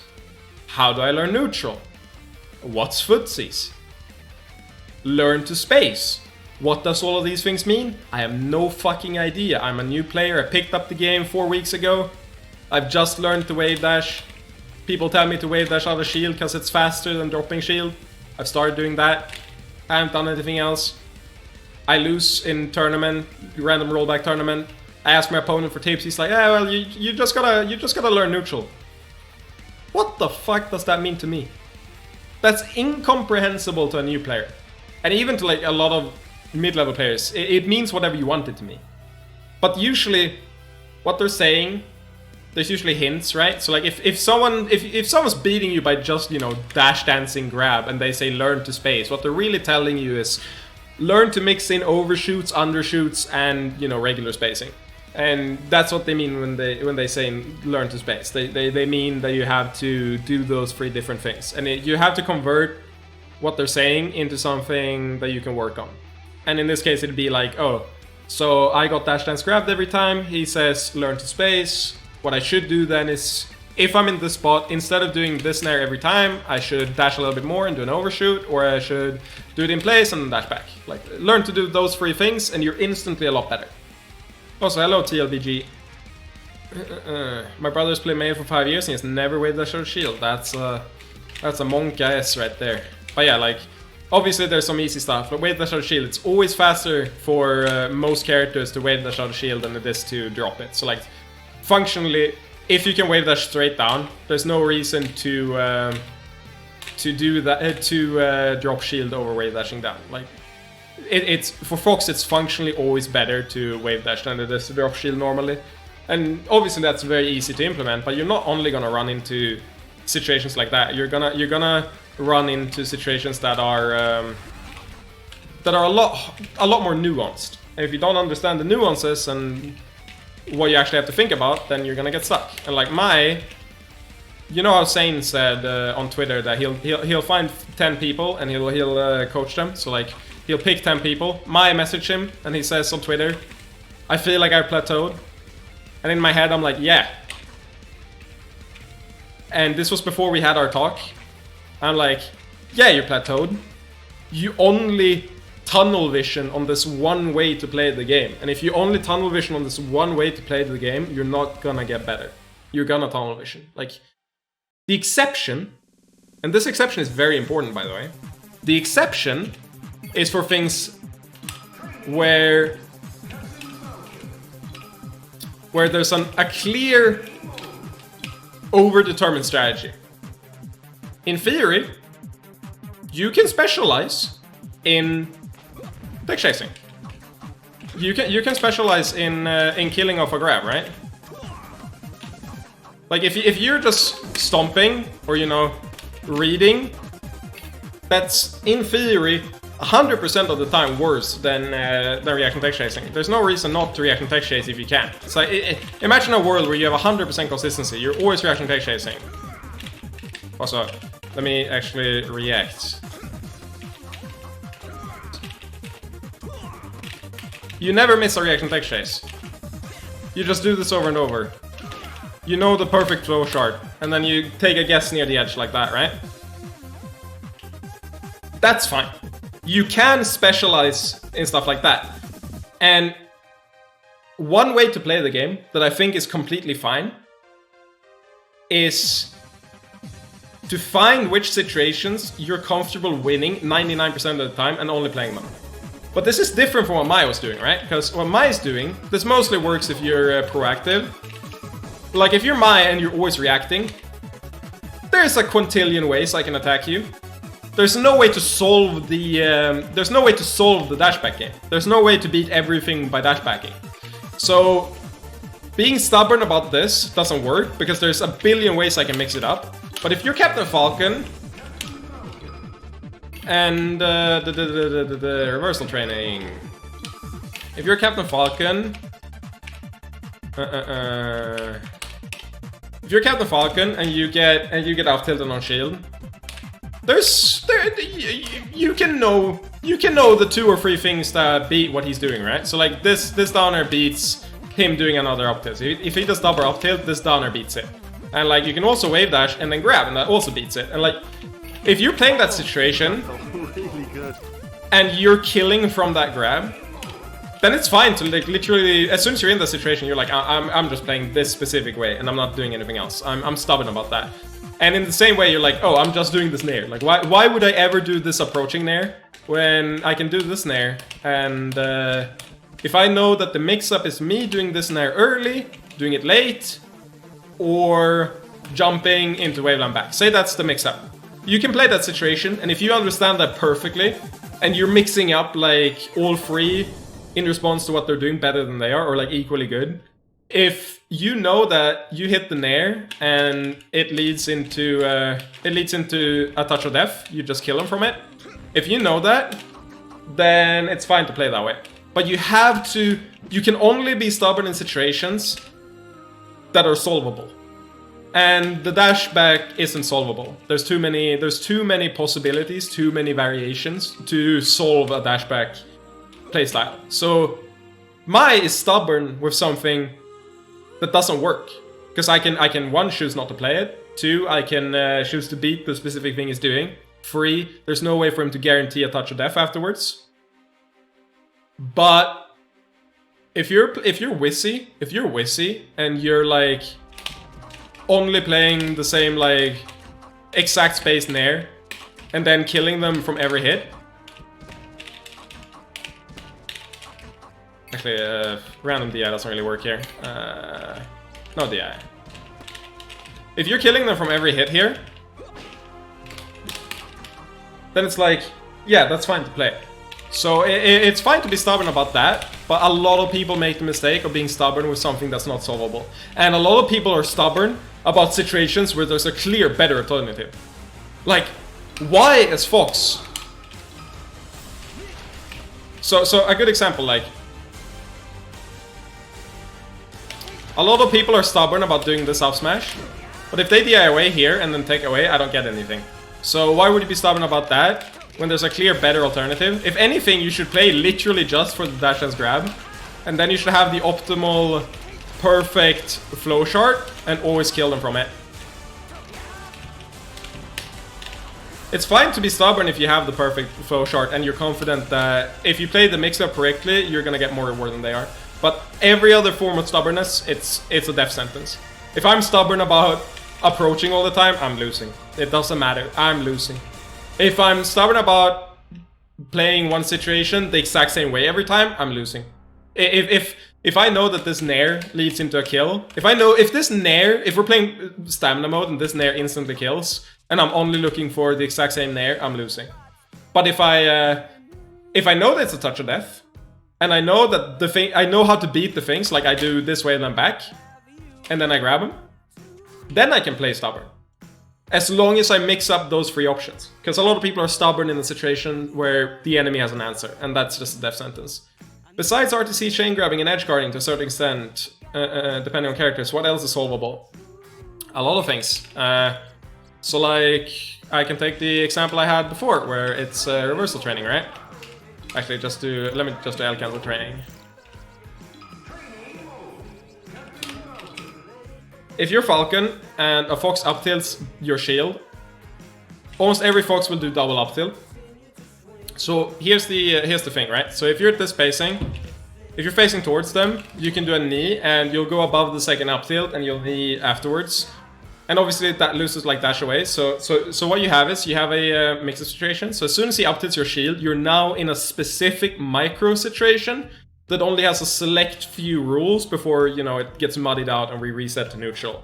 And if you're comfortable with every solution there, you've labbed it out, then you can play that situation. And you know, as long as you don't always do the exact same knee, even if he starts, you know, doing one up tilt and dash back and then grabbing you. Like if he does that, obviously doing the same knee is gonna make you lose. But if you understand that here you can beat double up tilt by doing a stomp out of shield, doing a wave dash and then dash grab, that perfectly times double up tilt. You shield the first one, you wave dash out and then grab. You'll always get in between the second and whatever they do afterwards. And if they do like an aerial in place, if they do up tilt bear. If they do up tilt bear and you do this wave dash back, grab, you beat up tilt bear, you beat every aerial. Like it perfectly times it, right? So if you know that I can beat everything by doing this, except if they wait, and in that case I should overshoot with this nair. If you can play that situation and do those two things, or you know that they're gonna overshoot, so you do this and then dash back. If you do those three things, you've solved that situation. And as soon as you're in that situation, you mix it up, it's fine. That's fine. And that's what you want. You want to solve as many of those micro situations as possible, those neutral interactions. And that's every on shield interaction is generally solvable-ish. Depends on how many mix-ups you have, but like a good example is if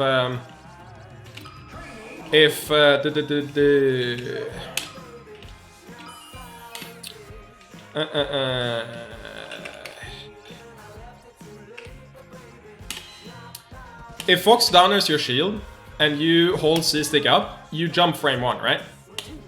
This means that if he does their shine, you jump before the shine comes out. So if you buffer the jump out with a C-stick up, you always jump before the shine, right? And if he does a like general nair, like not every nair, but like a lot of nairs, so you can see how like. You see his frame advantage, like 6 frames, right? So if his frame advantage is like less than 4 frames, if it's less than 4 frames, or worse, he's minus more than 4 frames, then you're always gonna be airborne. So you can beat like 99% of Fox pressure by literally just holding C-stick out. And then you play that mix-up afterwards, right? And so Amsa, when I started playing Sheik, this was the first thing I started abusing. Like I ran into Falcos, and did you know, if Falco like shine aerials or Fox shine aerials and you buffer the jump after the shine, if they want to do a safe aerial, you always jump above them. So like I just started buffering the jump out, and as soon as I buffered the jump out, I'm like, okay, I'm landing with a dare, I'm landing with a fair, or I think you're gonna do something, so I jump away, right? And it's like, or I think that, oh, so he knows I'm buffering the jump out. He's aware that I'm buffering the jump out. Then I just don't and grab. And suddenly that's so hard to play. That's so hard to play. Like, as Fox, if they buffer this and mix up grab, and then like sometimes wave dash, those 3 things, if they do a proper mix up with that, the execution the Sheik requires is brain dead. You just fucking buffer this and spam shield grab, and then wave dash out every now and then. Like, it's so hard to beat this Fox. I have to read the jump, but if I read the jump, I can't do shine. And if I can't do shine, then a grab beats it, right? So it's like, suddenly Sheik went from having to like perfectly wait and then time a nair out of shield like perfectly every time to just holding C-stick up. Or wave dashing away. And it's like, it's so brain dead and it's so good. And like I beat so many people with it on net play and stuff, like just brain dead doing that. And it's like, it's really good as Fox as well, but Sheik doesn't get knocked down from shine. So let me go to my random clip folder, right? So we have I think I have a buffer jump one. Do I have it saved by name? No. Replay. Buffer jump. Right. So here's 3 examples of me doing it with different characters, right? So I played this Falco here. He immediately switches off of Falco, by the way, after this. So he does this shine, he does this high nair, I buffer the jump out, and I get out before the shine. This is no execution requirement. Literally just buffer the jump. I land on him and I kill him. Like this was me holding up on the C-stick. How hard is it to hold up on the C-stick? See? Literally just killed him because I held up on the C-stick. Here's me versus Prisent. Prisent is pretty fucking good at this game, right? I spam it. See? First one. He does a good nair on shield. Fast falls. I'm in the air. I land. I dash attack. I mess up. Fine. But, like, already... I just hit him. And nair, they can do it low enough, but it's so rare. So a lot of time you just like buffer jump out and you hit them for free, right? Here, I play a Fox in like the EU Grandmaster Discord who's decently good. He does this high nair on shield. I buffer jump out. I land for bear and he's dead. All three of these are literally me holding up on the C-stick and nothing else. Like, how brain dead is that? That wasn't technical at all. It's literally it's holding the option. I hold it for like half a second after I jump as well, because I'm lazy. So that's an example of a situation that once you know that and you know the mix-ups, you're like, let me just... If they read my jump, then we can get into business. But before then, let me just beat it every time, 100 out of 100 times. And if they don't show that they can play around it, then I get a free win every time. So yeah, that's brain dead. So yeah, that's very good. At least try not to shield me or something. Yeah, so a lot of time people are like, well, if you can buffer jump. So I legit got this when I explained this to someone. So I explained this exact concept to someone and he was like, well, if you can buffer jump, why wouldn't you shine out a shield? I'm like, have you tried following up on a shine out a shield? Have you tried following up on a falling up air? Which one of those would you prefer? Would you prefer following up on a shine out a shield or would you prefer following up on a falling up air? It's like, I'm pretty sure I know what I prefer out of those two options, right? So that's the general gist of it. And I've considered making a video on it, and I might actually. So I've been lazy. I wrote a script. For a Fox vs Samus video, but I'm not gonna do it the same way I did the Falco video. I've given up. I'm just gonna do it as I know what I want to say, and then I'm gonna not script it, but then I'm just gonna cut out all the me and just make it me going through it the same way I'm doing now with the buffer jump, and then that way I can actually make these videos fast without having to sit for years, because the Falco video took like 200 or 300 hours or something. It was a nightmare to do, so I've been traumatized. But I will definitely just make some low effort or medium effort content where I just go through all of these concepts, because it's information that isn't out there, right? So like, fucking a few days ago, or like a few weeks ago, what's his name? I think CDK? SSBM tutorials. Here we have, a month ago, how to act out of shield perfectly. And they explain buffering, right? Perform that option as soon as shield stun ends. The option that's buffered depends. They talk on buffering roll. Things like shine grab. They talk about buffering spot dodge. They talk about that, and then they mention buffer jump. And here, the most useful would be after a Fox drills your shield. Drill is slightly less safe on shield than nair, and is even often shield crappable if your timing is not perfect. However, by buffering jump and getting hit by a shine while you're airborne. So you buffer, you're in the air, and then you land. And so you do that, and he mentioned it slightly, but he doesn't mention applications that much. He only says this exact situation. And I could do a more in-depth video that's more than 20 seconds about buffering jump, because this is 20 seconds about buffering jump. There's a lot more to it. The mix-up situation you play in it is a lot more complex than just that, but you will automatically beat drill on shield. And I'm pretty sure, I might be wrong, but I'm pretty sure that a drill on shield is actually reactable. And that if someone... I forgot the audio. If someone drills your shield, it's the same as this stun, right? So if someone's jumping with like this drill at you, you can probably start buffering jump, right? You can probably see before it ends that, hey, wait, he's daring me. Maybe not that one, but like if he's doing it from half stage and not fast falling, you can probably buffer jump on reaction. That one is definitely reactable. So you see the down as you just hold up, right? I'm pretty sure you can. I measured it in 20xx, and if you do a non-fast fall drill approach, then it's 30 frames. Like a non-fast fall drill on a shield, that like, so they go from like, you know, the short up distance away, and they go into your shield, before they land, that was like 30 frames.